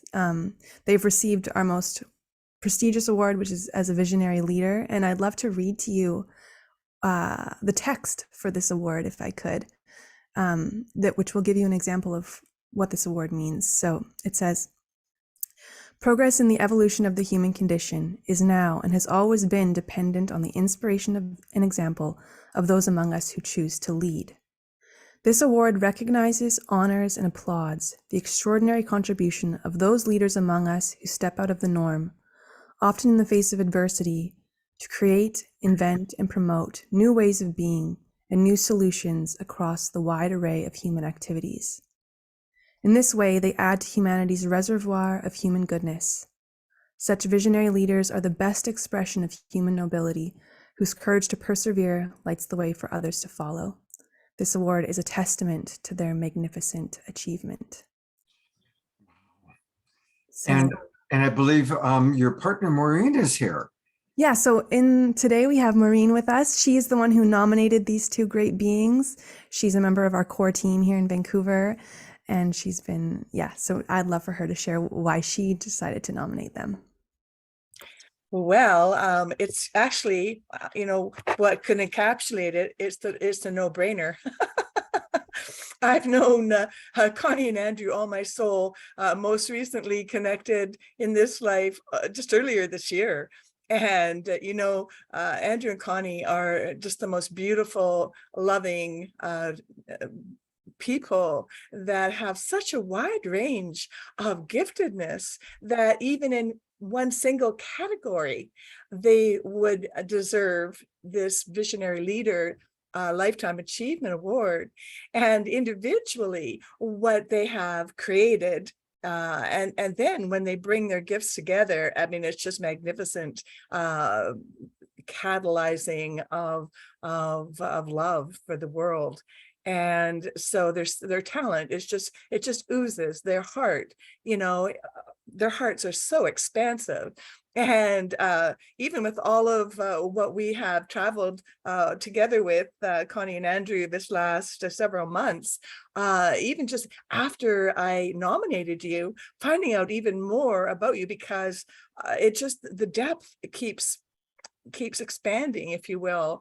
And I'm just in constant awe and constant amazement of who each of you are. And I'm just so grateful to call you my dear friends. So congratulations on a well-deserved award, well-deserved recognition, because we're in our silos, we're even connected into communities and groups, and we don't think in those terms of being recognized. We just are always in that place of trust and giving and joyful creation, and you epitomize that, each of you and both of you together. So I'm delighted that you're actually getting married and expanding into the next level always with who you are and what you do. And this most recent gallery opening of your Cameron Bailey, is it CameronBaileyGalleries.com? Is that what it is? You're muted. Okay. Cameron Baxter Cameron Gallery. Baxter, my middle Yeah. name. Sorry, yes, Cameron Baxter, of course, pardon me. I'm just all verklempt. This is really exciting, and I'm just so grateful to know you. So thank you, and congratulations. Well deserved. Beautiful. Well, welcome to the Awakening World and Global Peace Tribe, Maureen. Andrew and Connie, you are really truly pillars in our community. We love you. Congratulations. And looking forward to seeing what you do, Andrew, over the next 80 years. You're about halfway through. And I want to say one quick thing about Maureen Edwardson, because she herself is a force of nature. She is one of the most extraordinary, she may be the most extraordinary healer I've ever met. And I say that from personal experience. I got this thing called COVID back in, I think it was September.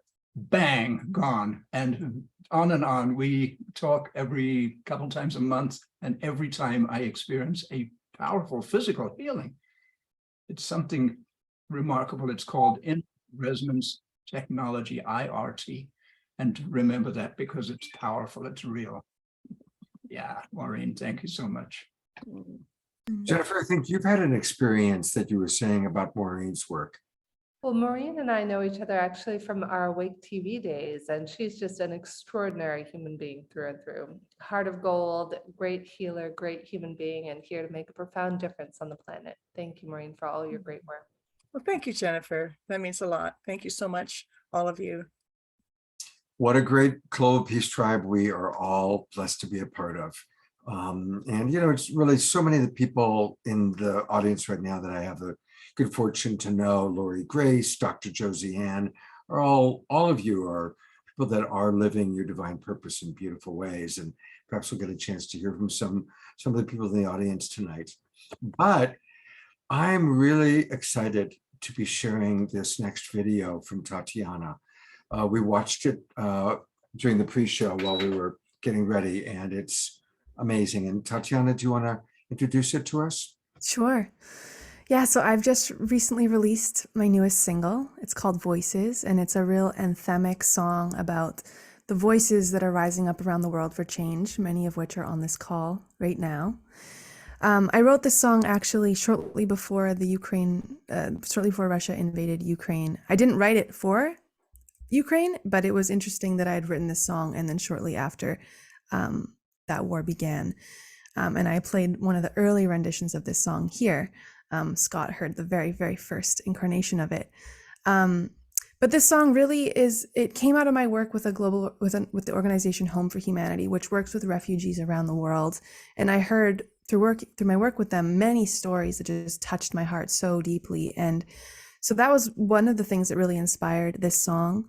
The other was also receiving stories from soldiers, because I've traveled and I've met actually different soldiers around the world, and listening to them tell me some of their experience, some of their feelings of regret and pain, made me want to create a complete picture of the prayer for peace that's actually being cracked open through many hearts right now. And so this video is something I created to accompany the song and to really just bring awareness to what's going on, and also to feel this collective chant, this anthem for peace that is rising around the world. So I hope you enjoy it. All right, here we go. I'm pulling it up.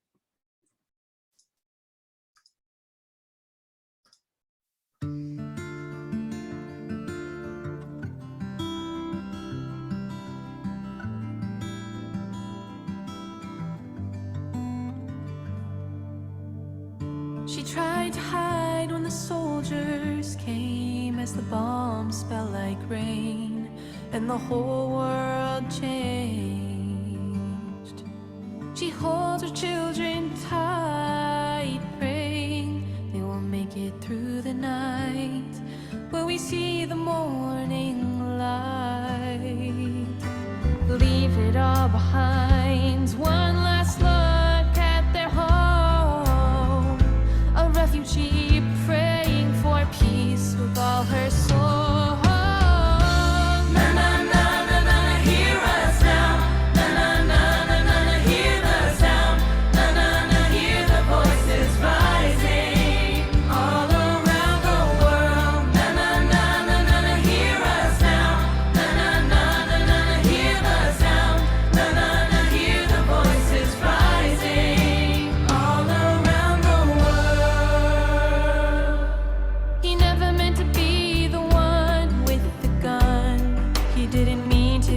So numb, he regrets the things he's done.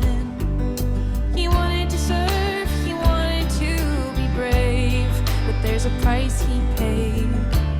Innocence died along the way.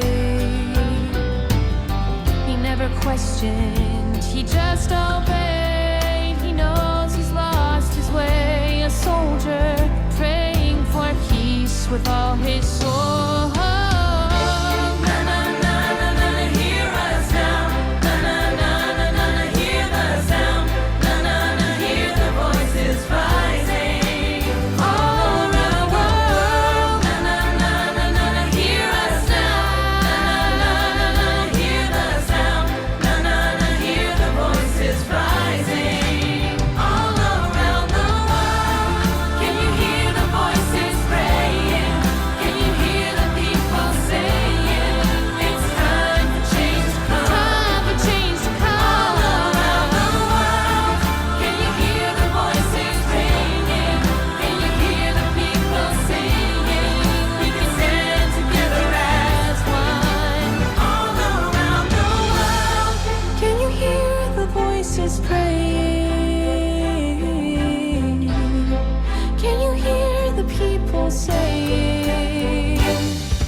Wow. I'm going to go to gallery view. Everybody just sending Tatiana your respect and your appreciation for that incredible accomplishment. And we've watched it. You know, if you go back, she sang it on guitar, and now adding all the choir, adding all that editing, adding those amazing images. What an extraordinary creation and an example of divine purpose in creating that, Tatiana. Thank you, Scott. It's so amazing that I've shared this song actually in every one of its incarnations here. So it's really sweet to share this final product, the final vision of it completed. It's really special. Well, may we all sometimes share the final product of war ending, the ending of war in our lifetime. Absolutely. May that be the final example, chapter of this. It's so important for us to support our artists. I mean, look at the incredible work that Tatiana does. And for those of you that are regulars, I'm a big fan of Patreon.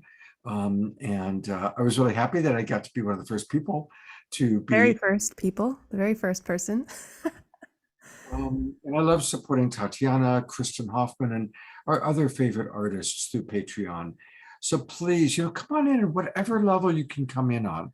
She's got actually 7 levels, from $3 a month to $150 a month. And this is important for our artists because then they know that they have every month a certain amount that's going to come in to support them.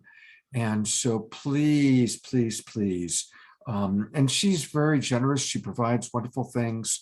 So let's definitely support Tatiana. Thank you, Scott. Thank you so much. Tatiana, it's always a pleasure to have you on the show. Thank you so much. Thank you, everyone. Well, speaking of support, I'm going to follow a page from the Jennifer Hill book of asking. It's that time of year in which I have decided to do another season of The Awakening World, and I'm excited about it. And it's really, really important that I get as many of you not only to register, but invite friends. So I've come up with a couple of ideas. What I've come up with is there's different levels for those of you, well, all of you who are in the Zoom room are regulars. You've all registered for the current season. For those of you watching on Facebook, if you register now for the new season, you'll get the links to all of the shows left in December, plus all of the shows we're going to do in January and February and March. And we're going to make a couple of changes. We're going to move our Friday night show to Wednesday nights. And that way we'll have a midweek show and won't all be bunched up into the weekend. And also it'll allow Trish, one of our favorite co-hosts, to be co-hosting on a regular basis because she can do Wednesday nights. I'm planning on lots of wonderful shows with a lot of our regulars. Dr. Josie Ann, who's in the audience, we're going to do another show together. And so a couple of things. If you come in at a higher level, at the $75 level or more, then you can give gift subscriptions of The Awakening World to friends of yours. It's Christmas time. It's the holy days. It's Hanukkah. What a wonderful stocking stuffer or gift to give the gift of The Awakening World. So when you register at the higher level, just send me a message, an email, or put it in the registration form. There's a spot where you can do that and say, hey, I would love to invite this friend. And in fact, Roger and Bonnie they came in and I'm going to put the spotlight on them for a moment. There they are. Roger and Bonnie came in at a higher level, and they've already sent me the names of 3 friends of theirs that we're going to send gift subscriptions to. So thank you, Roger and Bonnie, for that. So we're going to have a great, great new season. As always, we're going to have a lot of new people and, of course, a lot of your favorites from before. And Kristen and Trish and Larissa Stowe will be co-hosting again. Reverend Deb Moldau is going to be co-hosting again. So please do join us. And the other thing is for anybody who comes in, again, at the $75 level or higher, will receive a free ticket to a very special New Year's Day concert. Kristen and Cornflower, who met through Saturday Night Alive through the Global Peace Tribe, have started doing concerts together, and they're beautiful concerts. I'm sure that many of you have attended some of the previous ones. They're going to do one on New Year's Day. What a beautiful way to start the new year with a sonic source activation, Cornflower and Kristen. Now, if you register for the new season at $75 or higher, you'll get a free ticket to the concert, as well as being able to provide a gift subscription. So these are ways that we want to kind of build our audience. It's really important to build our audience. It's winter time. People are home. They can now start coming to the shows again because they're not going to be going out to as many festivals or events or whatever it may be. So thank you for listening. It's not easy for me to ask. Last year I had Lynne Twist actually do it for us. And I might ask her to do it again because she does a better job than I do. But I love each and every one of you. I love our shows. After every show, I'm always really proud. I'm like, wow, you know, that was a doggone good show. And I really want to grow our audience. So I need your help. I need every one of you to do what you can to introduce people to the Global Peace Tribe. And I want to make a suggestion. A wonderful way to do that is to go to our YouTube channel. You know, we've got a wonderful YouTube channel. And you'll see that the very first playlist that shows up, excuse me, is called Dynamic Segments. And that's where you'll see some of what I've selected as favorite moments. Most of these are anywhere from 10 to 20 minutes. And pick one of these that you think your friends will relate to and send it to them as an example of the Global Peace Tribe. Or you can scroll down and pick an entire show that you really loved that you think your friend would really appreciate. So that's a good way. Maybe even have a home party and show your favorite segment, or show one of the pre-shows. Tonight's show has been a wonderful show. And that way people get a real sense of who we are, what we're doing, and the tribe that we are creating. And yes, our first retreat in Sedona was a big success. So we are going to do more retreats, certainly at least one on the West Coast and one on the East Coast, and probably another one in Sedona. So I've got a lot planned, but I need your help. I need your support to really help grow and build our audience. So thank you for listening. And, you know, part of Global Peace Tribe is that we create and we share our creations with each other. I want to acknowledge that Jay Mayer, who used to create those wisdom jewels. Remember the wisdom jewels? He created a new video for us. I just got it today. So while you're all registering for the new season, you can also watch Jay's wonderful new video. So here it is, and it's a good one.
Mute. Thank you, Jay Mayer. Thank you, Light Touch. And thank you, everybody, for watching. And I'm going to bring on my co-pilot, Jennifer, who's got something wonderful to share with us. Thanks so much, Scott. Really appreciate you. So very grateful that up next we are going to be having an incredible thought leader, Dr. Ara Suppiah, who I had the privilege and honor of getting to meet at Deepak. Deepak had a private retreat in Dubai a couple of weeks ago. And he's an extraordinary human being. And I was actually with Dr. Ara when Scott talked to me about joining him for the show. And I said, oh, I have the perfect guest for us, who the audience probably is not aware of, and just really brilliant gentleman. So look forward to sharing his purpose with you, which we pre-recorded, as he too had another engagement this evening and is sending you all his love. All right.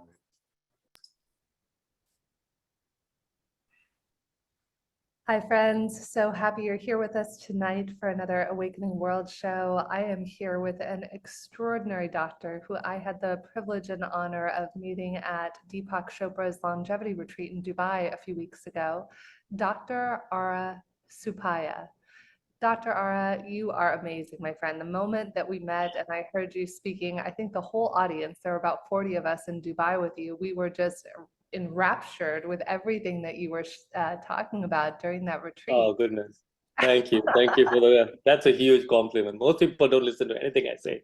Oh, So, no, it's true. I think every one of us, when you're at these retreats for 3 or 4 days, people yeah. are always kind of popping in and out and they're half listening. And I just remember sitting there wrapped with attention and not wanting to get up and get water or pee just because we wanted to find out what it was that you had to say. You, my friend, let me read a little bit about your bio just so we get a sense of who you are. You are an expert in one of the most trusted medical pioneers in the profession of sports and the founder of the Sports Medicine Institute, based on decades of groundbreaking clinical work and research addressing one question: how do we reduce inflammation in professional athletes? And I think that's why Deepak had brought you over to the retreat, because you spent so much time, Dr. Ara, sharing with us about how we can live our best lives. And it shouldn't just be for athletes, it's kind of for all of us, right? Yeah, correct. Yeah. It's actually Deepak is the one who said, it's peak performance for the athlete and peak living for all the rest of us, and that's why when we met, we spoke, Punacha introduced me to him. He knew of me, but then I got really close to him and he saw firsthand, like my work, the theories I'd come up with and how I approach my athlete. Not just, I don't do the typical sports medicine, which is to address an injury. I try to see around the corners, to quote Steve Jobs, and predict an injury, predict the likelihood of an injury, right? By understanding the athlete as a whole. And so when he saw my approach, which blended in, I'm trained in allopathic medicine, but also I'm trained in acupuncture, Ayurveda, and put a lot of those things together, functional medicine.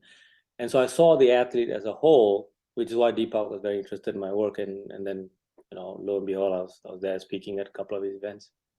Yeah, so Dr. Ara, today is, we're focusing on this idea of purpose, and it's so fascinating, right? How we all have these beautiful purposes that kind of emerge in our life. Did you know that this is what you wanted to be when you were a little boy? Did you say, I want to be a sports medicine doctor? No, and pioneer. Yeah, like when I speak to my medical students or when students rotate with me in the ER, they find out what I do and they go, how did you end up with this career? Honestly, this wasn't planned. This was completely a coincidence. When I was 2 years old, I wanted to be an astronaut.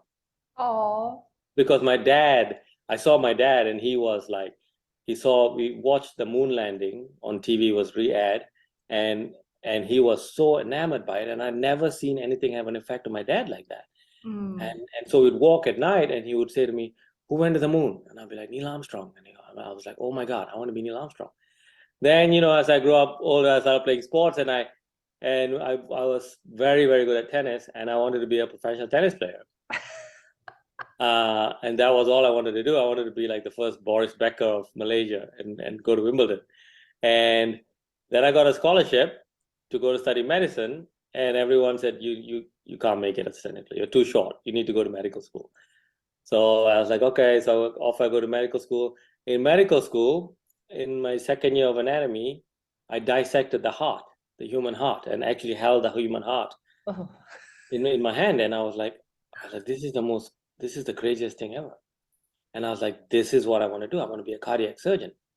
You know, I had a very strong affiliation, connection with the human heart, not with the lungs, not with the brain, not with the gut, not with the limbs, not with the bones, just the heart, like stopped me. And so I was like, okay, I'll be a cardiac surgeon. So I went through medical school, got through medical school, did my surgical rotation, did ER as part of my rotation then, and never contemplated being an ER physician ever, because I was like, did the job as part of like 6 months. And I was thinking to I remember sitting during the orientation the first day, and it was all night schedules and blah, blah, blah. And I was like, this is going to be hell. And I thought, you know what, I'll just use this 6 months to study for my exams, for my boards, and just over and done with, you know. Ended up loving the emergency room, just loving. I didn't know that I had this side to me that really loved the fact that I could deal with anything that walked through the door. 1 hour old to 101-year-old, male, female, transgender, didn't matter. Young, short, old, doesn't matter. If you walk through that room, that door with a problem, I was equipped to train you. And that fascinated me, and I took a liking to it. Like, it was very energizing work in the ER for me. But I still carried on doing surgery, did training in heart, became board certified in surgery, did my training in cardiac surgery, and realized I didn't enjoy it. You know, and I was like, I loved being in the ER more. So then I retrained in the ER, and during that time, I met a young kid who had sprained his ankle, and he asked me, you know, how quickly can I play tennis again? And he was a very good tennis player, and I had no idea what to say to him. So I gave him this bogus answer of like, you know, 4 to 6 weeks, and it'll be fine. Like, that's a medical lingo. If you're not sure what to do, just say 4 to 6 weeks. Because most things will either get better or they'll get worse. And so I said that and walked off, but it didn't sit well with me, because I was like, how come I don't know how to give that guy an answer, you know? And so then I trained in sports medicine, because my boss was like, if it bothers you that much, go study sports medicine. And I did sports medicine. At this point, I'd like stopped playing tennis, started playing golf, and then ended up exploring back pain in golfers, started working with the European Tour professional golf circuit, and then, you know, started traveling around the European Tour. And then 2006, I always wanted to come to America, to Orlando. I finally got a spot, so I had to redo my residency in America. So I came back here, redid my residency. Then 2009, I moved to Orlando. And all the golfers, the big names, the up-and-coming names in Europe, moved over to Orlando. I mean, just complete coincidence. And they were right. Coincidence, though, Ara. I want to pause and say that. Was it really a coincidence, or was it the universe synchronistically? No, it was yes. It's a complete. It was all planned, and like, you know, I come to realize that the more you look for it, the more that, you know, every day there's tons of these things that happen. That's the norm. The norm is these things that we call miracles and coincidence. They are the norm. Like, you're filled with it. And so I moved here. All those guys came here, and they needed a doctor. I became the doctor, and then I started working on the American tour, and my business, the whole side of my profession grew. And honestly, I am where I am today because of my athletes. They gave me problems to solve, which allopathic medicine couldn't really answer. So I had to go and look at other places. So, for instance, I can't use a lot of the medication either because of side effects or it's bad, right? So I thought I came across a form of acupuncture that would help them. And then I learned the acupuncture, Chinese medicine, you could use it for jet lag. And then I learned about all the meridian points. And then I compared it to Ayurveda, you know, and then I went back to functional medicine. And so it weaved, and then, you know, then the Golf Channel found out about me, that I did some things with the Golf Channel, NBC, and I had my own show there. And then, I mean, it's just crazy. It's absolutely not. Now I work with tennis players, baseball. It's you cannot plan this. All I tell my students is you just have to go with what feels right. And if something comes up and you're not sure, don't say no, just explore it. Oh, Just go down that path. I got chills, Ara. That is so powerful. So what you're saying really is just, even if you don't know, even if it feels uncomfortable, like for you in the ER thing, you're like, this is a terrible idea. The last thing I want to do. Yeah. I love this so much, Ara. I don't know about any of you, but for me, I've noticed the same thing. The thing that you say, I will never, I will forever, ... And then the universe is like, oh yeah, try this. And then when you don't resist it, some of us will keep saying, I will never, ever, ever for decades. And then it's only well into our 50s, 60s, 70s that we're like, wonder what would happen if I did, or if I had tried that. And I think there is something about purpose that is like this wave that carries you. And it's like, there might be bumps, you might fall off the surfboard and have to get back on. Though if you can ride the wave in the direction if it's going, sometimes it might be scary, then you can really just have the ride of your life, and that is purpose. Yeah, and I love that analogy of the wave, because when you're riding the wave, you have to allow the wave to carry you. Oh, so beautiful. You know what I mean? What most of us do when we start riding the wave, and I've done this for best part of my whole life, and I will forever fight this because it's a human condition. Because we want to be doing something, we want to control the event. But the best surfers in the world ride the wave by riding the wave. The wave takes them. They just ride it, right? Like if you're sitting on a horse, the horse takes you somewhere, right? You don't try to ride the horse. You don't try to ride the wave. Just like the wave will do all the work for you, but if you resist it, it'll become very difficult. So I've come to learn, I have a very simple rule. If I hear something abstract and I'm like, not really for me, and then I hear it 2 more times, yes, it's for me. If I hear something 3 times, it may be the most ridiculous suggestion ever. And it may be something as trivial as going to a restaurant to eat, or reading an article or something. But if someone out there is telling me 3 times to look at this, then I have to look at it. And I really fight to try to control anything. I just ride the wave. So I go in it, and wherever it takes me is where I go. That's what, I think that's honestly is where why I've ended up here. I had no idea I was going to be with Deepak in middle of the desert in Dubai. I mean, if you said that to me 20 years ago, I'd be like, you are out of your mind.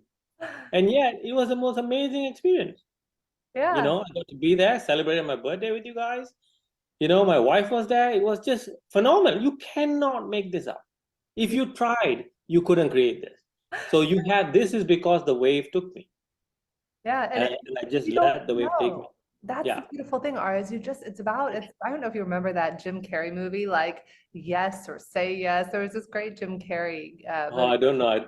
Well, it's a funny movie because in the movie, Jim Carrey has to say yes to anything that's offered to him. So it doesn't matter how obscure, whether it's eating a food, doing a job, going somewhere, but you play the yes game. And it's it's like, what if we all played the yes game? And it's in life, we're always no butting, no, but I can't, no, but that's not what I really want.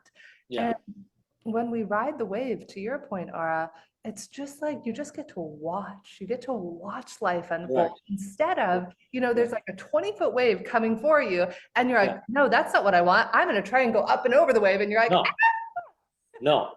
If you, that's exactly, because you're doing something to go against the wave. It's going to be brutal. But if you let the wave take you and trust that it'll take you somewhere you're meant to go, you'll be fine. You are a genius, my friend. No, aside from honestly. being a sports medicine and a doctor genius, you're a spiritual human being. Thank you. Thank you. I don't know about genius. I think your beautiful wife and Deepak would definitely concur that you are a genius, my friend. I'm just so happy to know you and to be able to have you share your wisdom with us today. And I think that is what it's about. Our purpose is this amorphous thing that is always kind of calling and pulling us and pushing us, and just ride the wave. I think that's really the message, right, Dr. Ara? Ride the wave. Yeah, with purpose. honestly, just, I think a lot of people have heard that Bruce Lee saying, be like water. Yeah. Water just flows. It doesn't fight. If there's a crevice, it goes in the crevice. If it needs to go over a rock, it goes over a rock. It doesn't fight anything, and it's so powerful. So ride the wave, like you said it, not me. That's why you're the genius. That's why I You love. took it. You took I'm so glad I met you. Your whole team was just awesome. Oh, well, big hugs, my friend. And I want to take a moment and share your website with all of our viewers out there who are watching, so that way people can see the incredible work that you're doing. Let me just go ahead and pull up your website to share it here with everyone. I'm going to share screen now. Okay, so we have here, this is Dr. Ara's website, and it's Dr. Ara Suppiah, Suppiah, and Discover Functional Sports Medicine Masterclass that it looks like people can join you for, right, Dr. Ara? Yeah, it's more for you. There's a PDF that comes with that when you go in there, to give you an idea what it is. And if you really want to deep dive into my approach of sports medicine, which is not for everybody, but it's there. It's there. This was created by Punacha, by the way, just so you know. Oh, we love Punacha. Yes, our mutual friend. Punacha Yes. works closely with Deepak, and he's a Yeah. brilliant man, CEO, Yeah. I believe, of the Chopra Foundation. So Yeah, in fact, that photograph right there is when I was doing his podcast. So he took a photo, and when he created the website for me, he put it there.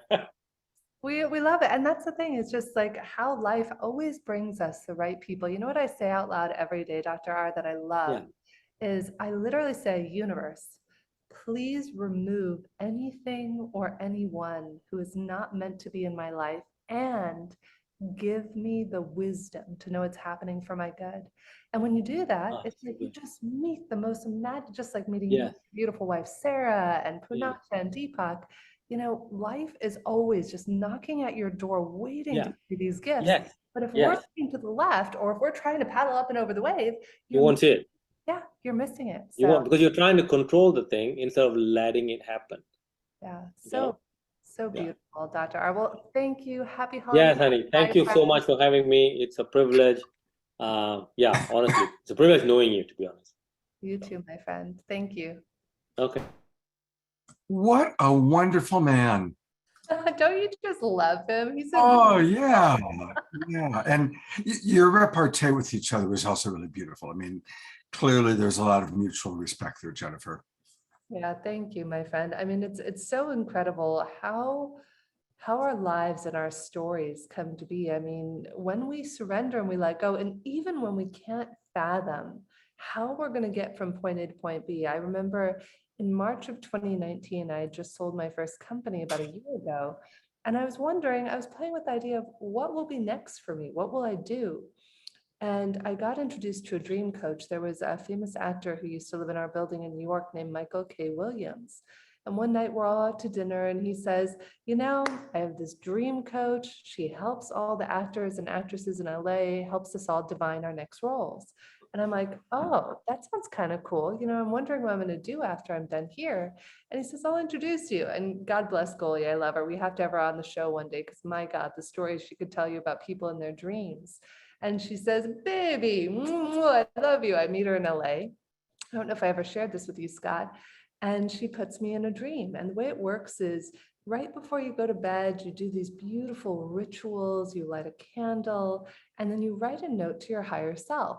Dear higher self, please show me with symbols and images and signs in my dream, what is my blah, blah, blah. She puts you in a variety of dreams. And that night, Scott, I remember I saw a male newscaster. Why it was male, I don't know, but like a very prim, proper male newscaster and many other things. And I'm recalling this with Goldie the next morning. And she says, oh, darling, you're going to be on TV. And I said, Goldie, no, I can't. I have a 5-year contract with the company I just sold. Even if I wanted to, it's an impossibility, like completely impossible and improbable. And she said, no, my love, give it 6 months. 6 months to the day exactly after that, November 1st of 2019, I was able to leave my old company, and they're better off with my executive vice president, and move into a consulting role in a way that was miraculous and worked for everyone. I was offered a TV hosting gig on Awake TV, and I was offered the same day an opportunity to co-moderate a panel with Deepak Chopra, which is how we became friends, and my original favorite professor from college, Don Hoffman. And then I had the gusto to ask Deepak to join me for a TV show on, it was actually New Year's Eve of December 2019. And when I heard back, they're like, oh, of course, Deepak will meet you in studio, and this is the sort of car he wants. And I was like, I didn't know what was happening, but it was impossible. Like literally getting from point A to point B was a complete illogical impossibility had I not just rode the wave. Wow. Yeah. Well, one of the things that the wave that has been riding Jennifer, that Jennifer's been riding, is to a really wonderful organization called Om Heals. I have had the good fortune to be matched, as she talked a little bit earlier. And it's a really wonderful vision because Jennifer and her team matches practitioners with the clients. And it's a beautiful, beautiful program. And we all need healing, emotional, spiritual, physical. It's a kind of an all-purpose service that you provide. So, Jennifer, what do you want people to know about Om Heals?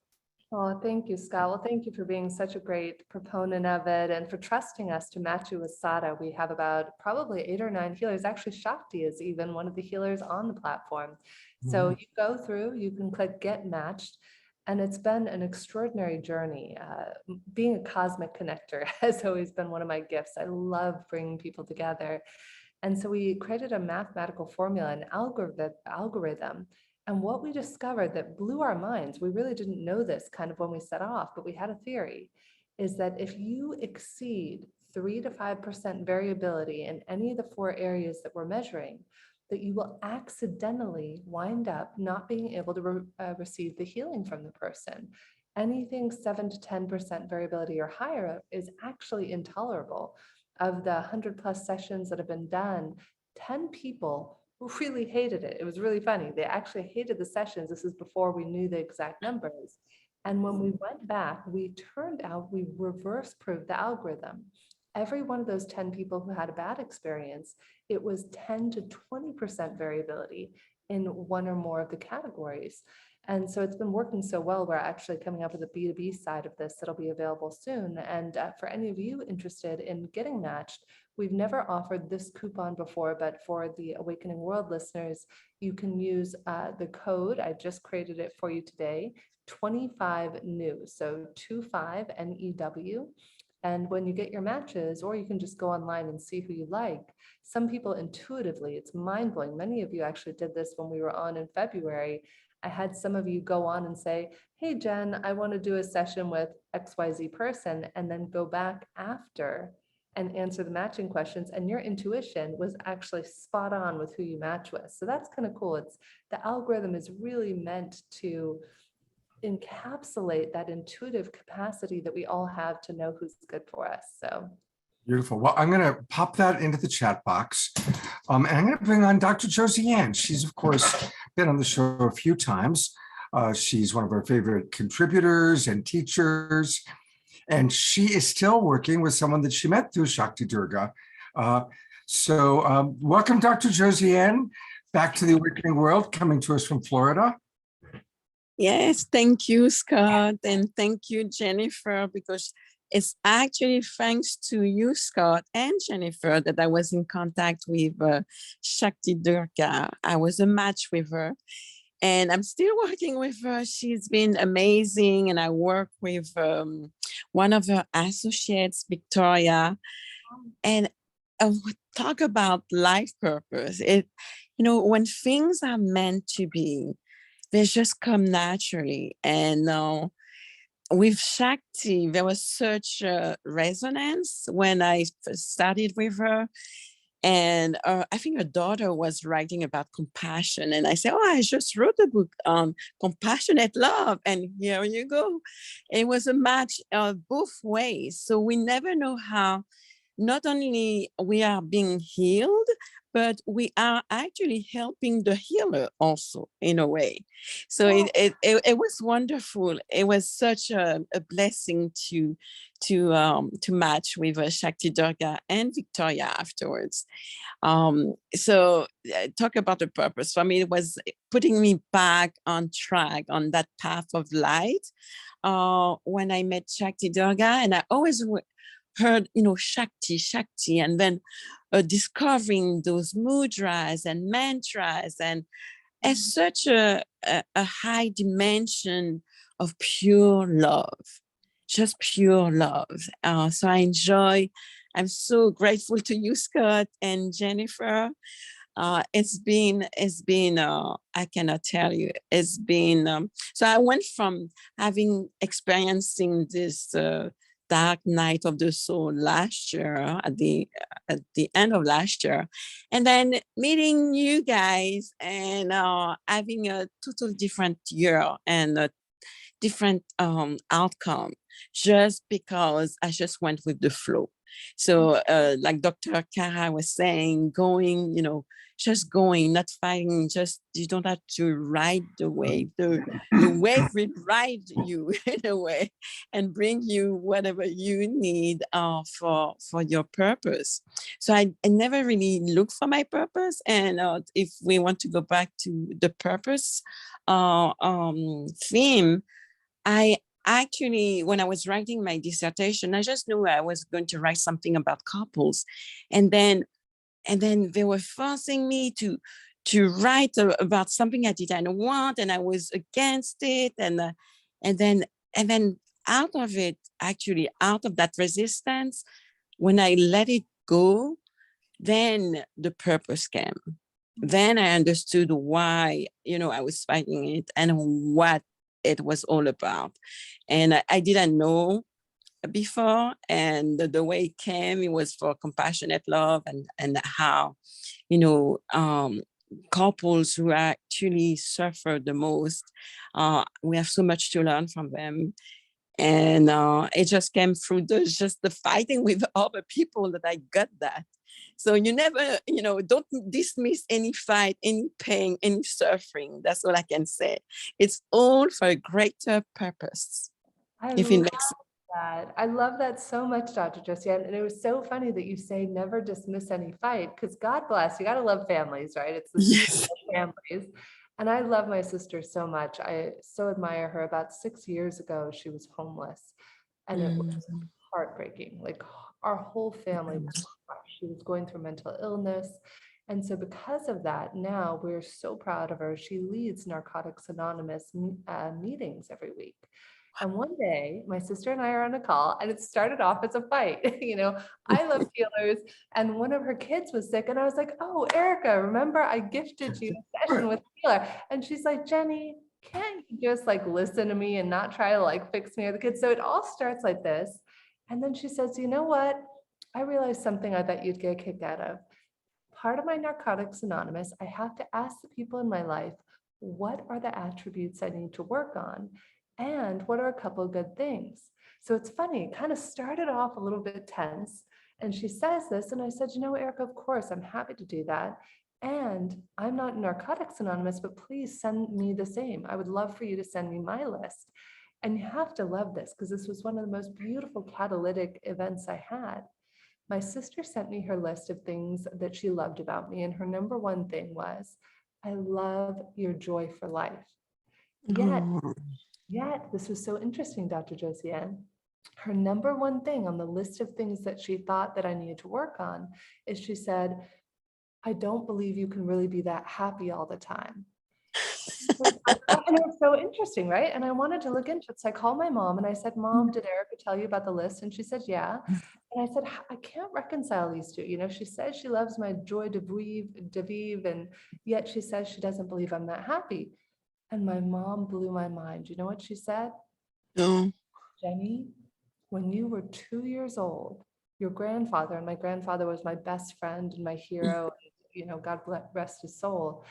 And when I was 2 years old, he didn't allow you to feel emotion. So you had skinned your knee, and tears are streaming down your face and your face is all crunched up and you're looking up at your grandpa and saying, "Don't worry, Grandpa, I'm happy, I promise."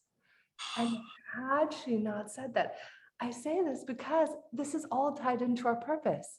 And had my sister not, had we not had that little tiff, and then she says this, then sends me this list that at first she says, "You're defensive." And I'm like, "I'm not defensive. What is she talking about?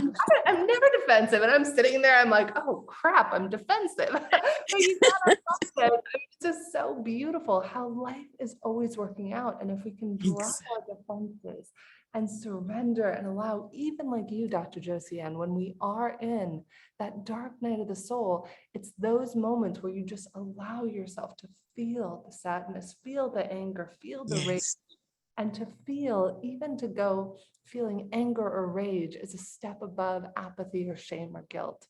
So Totally. Feel the experience, feel the myriad, ride the wave, and just trust that everything is always working out for our highest and best good, even if we can't see it in the moment. Definitely. Oh, this is beautiful. This is so true. And it's just to remember that we have a tendency to dismiss it and to forget it quickly, because we want only the good thing, but the other stuff is so yummy too, you know. Play with it. I encourage other people, go ask your siblings, just don't fight with them over Christmas about it. But it was so amazing, and it brought my sister and I closer together. So you know, it's all going to lead us closer to our purpose and our divine essence within all of us. Definitely. This is beautiful. And thank you. I'm so honored to be able to tell you in person, Jenny, that you were so such a catalyst for me to find Shakti Durga. Oh, much love. I'm sending much love to you. I still have your emails and I'm like, oh, this is such an amaze. And Scott, okay, you're in my heart forever. Oh, that's amazing. So much love to both of you. And Dr. Josiane and I are going to put together a show probably in February. She, of course, is the author of Compassionate Love, and I've put your bio into the chat box for people. She's a brilliant coach, therapist, teacher, and a wonderful human being. So thank you for dropping in with us, Dr. Josiane. Thank you, Scott. Bye, Jenny. Well, tonight was one of those nights where several of the people we had scheduled, all of a sudden, I got the phone call, "Scott, I can't be there." And that included the musical artists, Honey of the Heart. But then that was great because then I really wanted to have Tatiana on the show, and I reached out to her and she was available. So we got to have Tatiana. But I am going to play a video of Honey of the Heart. They, of course, have been on the show live. This is the first time we've played a video of them. But they've been on with us a few times and they're wonderful. And for all of our friends in the Bay Area, they're going to be doing a show next Friday night. They're going to be in Novato at 7 o'clock next Friday night. I'll put up the information about it that's December 16th. So anybody in the Bay Area, go see Honey of the Heart. You are allowed to miss the Awakening World that night. I've gone and I've seen them live in Nevada City. They're fabulous. So anyway, here are our friends, Honey of the Heart. I love these two. They're a beautiful couple, by the way, with a 5-year-old daughter. But she's not in this particular video, I don't think. Here we go. On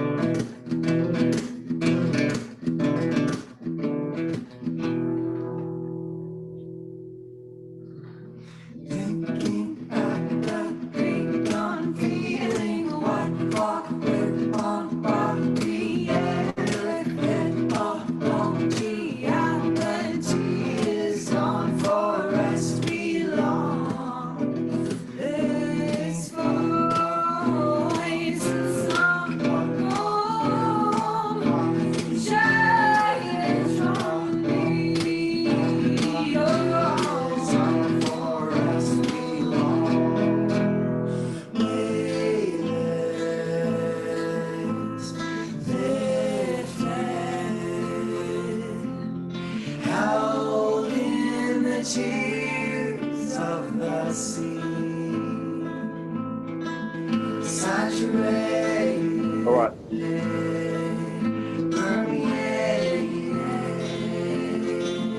sensation pours through me.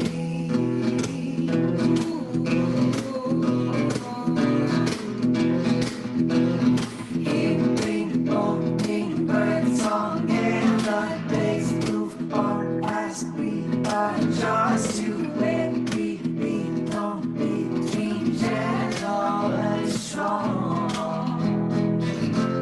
Keeping on this heart, yet just sad. Milky Way, and our song. Bring it on, bring it on. Oh, bring it on, bring it on. Weightless, lifted, howling the tears of the sea, saturated, permeated, sensation pours through me. Hit the surface, jump was worth it. Single through to my feet, like flying, heart starting to my burdens I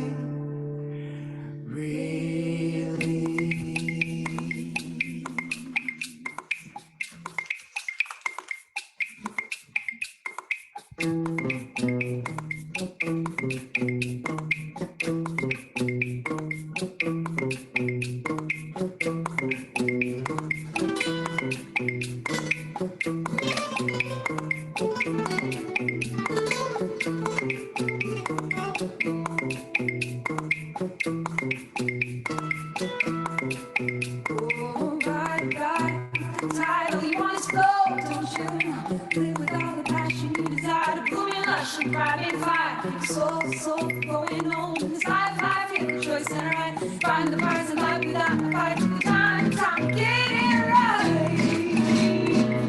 Oh, yeah.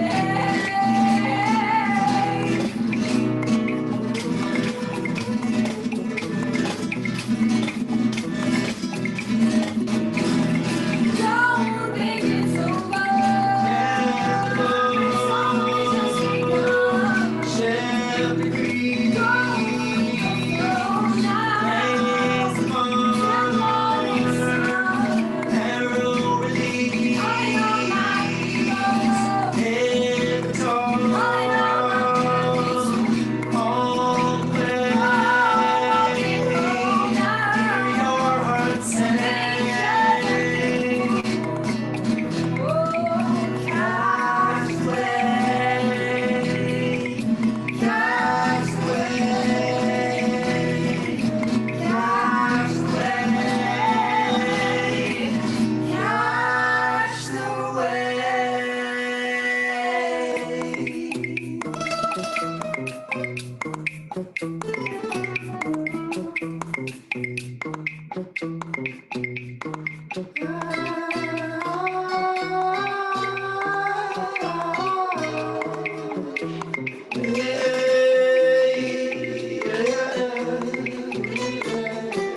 Wow. I mean, it was just so amazing. That's Justin and Marin, our friends from Honey of the Heart, giving you a little flamenco. You know, you're from Portugal, close to Spain, little flamenco. It was incredible. I love that their last line was "catch the wave." What a beautiful. Isn't that something that with we what had you and no Dr. Ara just talked about? Yeah, it's fantastic. I mean, life is always working out synchronistically for us. And I love writing down those little moments of synchronicity. So that way we see more of them in our lives. And the music was just magical. Wow. Well, a reminder for all of our Bay Area friends, definitely next Friday night, they're playing with another couple. And they're going to be at Hop Monk, which is in Novato. Doors open at 7, show starts at 8. And it's going to be a great show. So I want to encourage everybody to go to that. If you're not watching The Awakening World, of course. Even Tatiana said, wow, that was amazing. And Tatiana knows what she's talking about. Well, Jennifer, we're wrapping up. What a wonderful show. I love co-hosting with you. You're just a wonderful, wonderful co-host.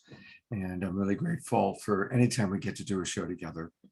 The honor and the privilege is all mine, Scott, to get to be in the listening of this incredible audience that we have here at wherever, whether they're with us in the Zoom room or watching out on one of the Facebook channels or YouTube.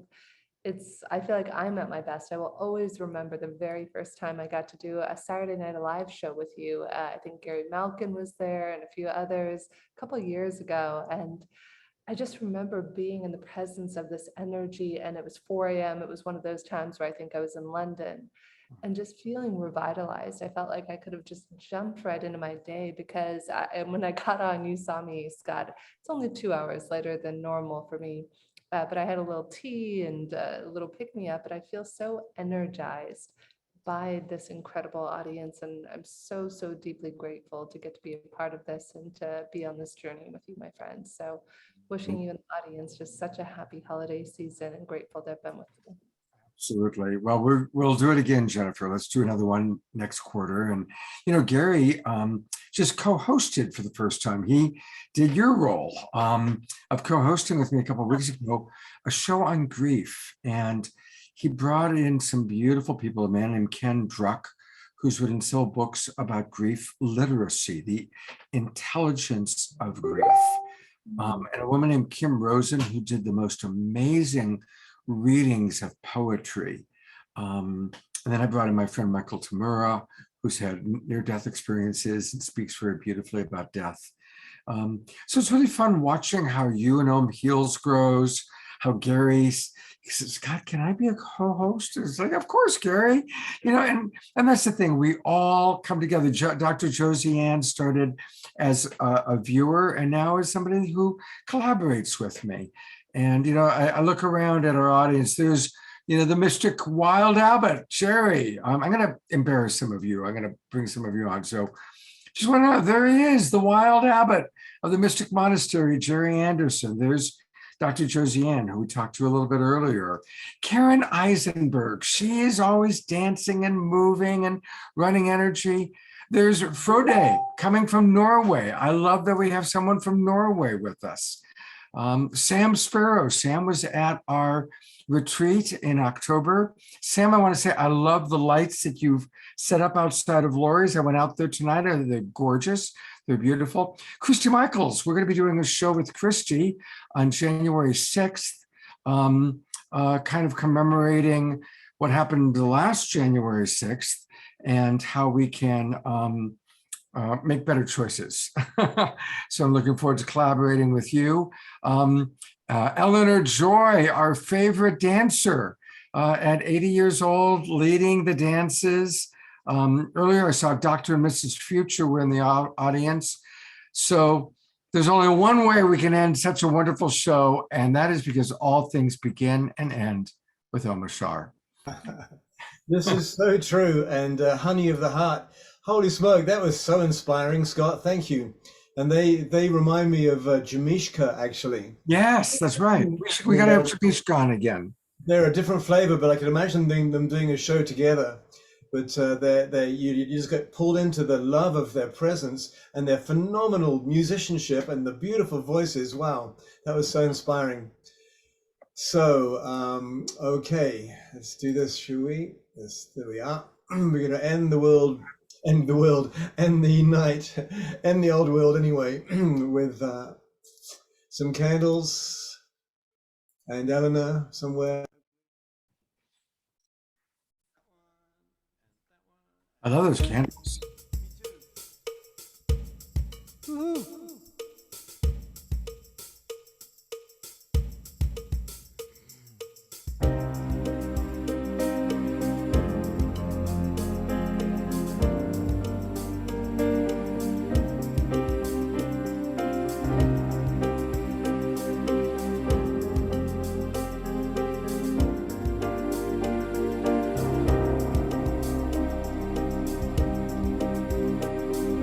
Never walk this way again. Lay down all your guards. Your loving hearts will lead the way. The door is open. The wonderful and the new is waiting patiently. Take the step and you will see all you've been dreaming. Now is the time we've been waiting for so long. I've been holding you through all ages, knowing I'd be with you once again.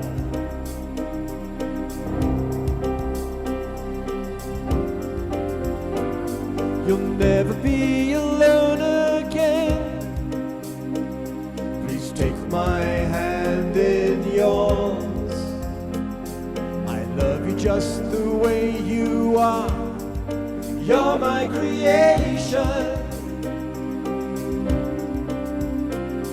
The wonderful and the new is waiting patiently. So take the step and you will see all you've been dreaming. 'Cause now is the time you've been waiting for so long. I've been holding you through all ages, knowing I'd be with you once again.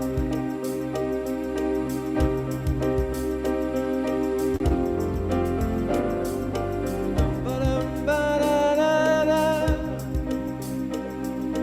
La-dum-da-da-da. Ba-dum-ba-da-da-da.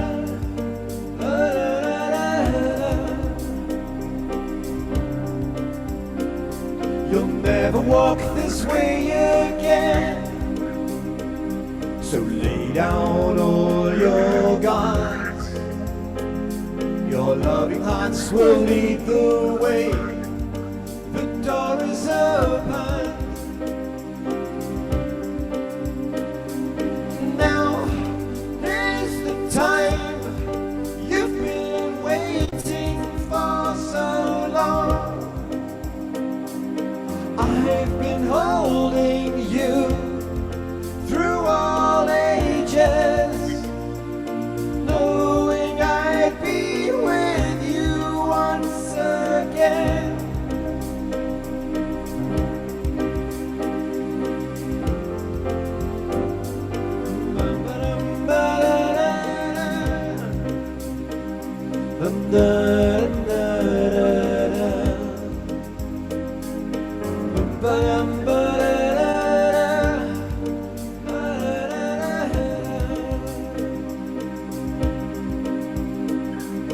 Wonderful and the new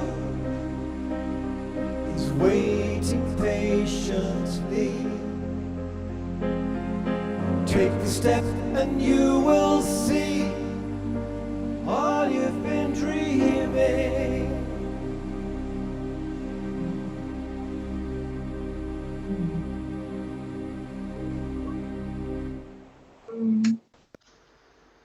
Another review, everybody. Give Omashar some good love.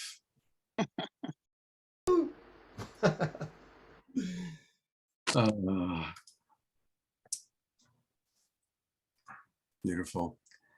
Thank you, Omashar. Thank you, brother. Thank you all. You know, it's become a fun thing putting the spotlight on people. Hasn't it? Watching what happens when they realize how they're on the spotlight, right? There's Eleanor Joy who just keeps dancing. She's cool. And then there's the ones that are like, you know, and we're all beautiful. I mean, it's, you know, whoever you are, whenever you're doing it, you're all beautiful. That's right. You know, please do the registration for next week, because next week we've got, and when I say the registration, I mean register and invite your friends, because we've put together a really special show for next week. And it's going to be all about ascension. And Deborah Giusti is coming on to co-host with me. And she is like the queen of ascension. That's her whole thing. And she is going to be bringing on some of the most amazing ascension teachers live with us. And so there's the poster. Next Saturday night, a week from tonight, join the Planetary Ascension. And this would be a great first show to introduce a lot of your friends to. We have the Twin Ray. I've got the hiccups, wouldn't you know? William Henry, the Stargate people, Brigitte and Julianne, and amazing music. Of course, we'll have Omashar with us. Cornflower. We haven't had Cornflower on for a while. He'll be with us. Pamela Butters. Wait until you hear her. She's wonderful. Of course, everybody who was at the Global Peace Tribe retreat in October met Pamela. She did an amazing crystal bowl experience for us twice, actually. So do join us and invite your friends. Next Saturday night will be a really good show to invite them to. And then finally, join us tomorrow morning. Tomorrow morning, it's going to be an important topic. Omashar will be with us with some music. And we're going to be talking about overcoming religious disillusionment, dogma, trauma. Most of us have had some significant disillusionment around, usually in our early religious indoctrinations. And we're going to talk about that. And we've got two really beautiful guests. So that's tomorrow morning. As always, next weekend, we've got wonderful shows planned. So register, come in at the higher level, support the Awakening World, get free subscriptions for your friends. And thank you for being part of this beautiful Global Peace Tribe family. I'm going to go to gallery view one last time. So turn on your cameras. It's okay if you're in your pajamas. Jennifer Hill, I love co-hosting with you. You are a gem. Thank you so much. Omashar, thank you for always being there. God's You blessings, too, Scott. everyone. Happy early birthday, my friend. Much love. Thank you so much. Take care, everybody. Hope to see you tomorrow morning. Good night.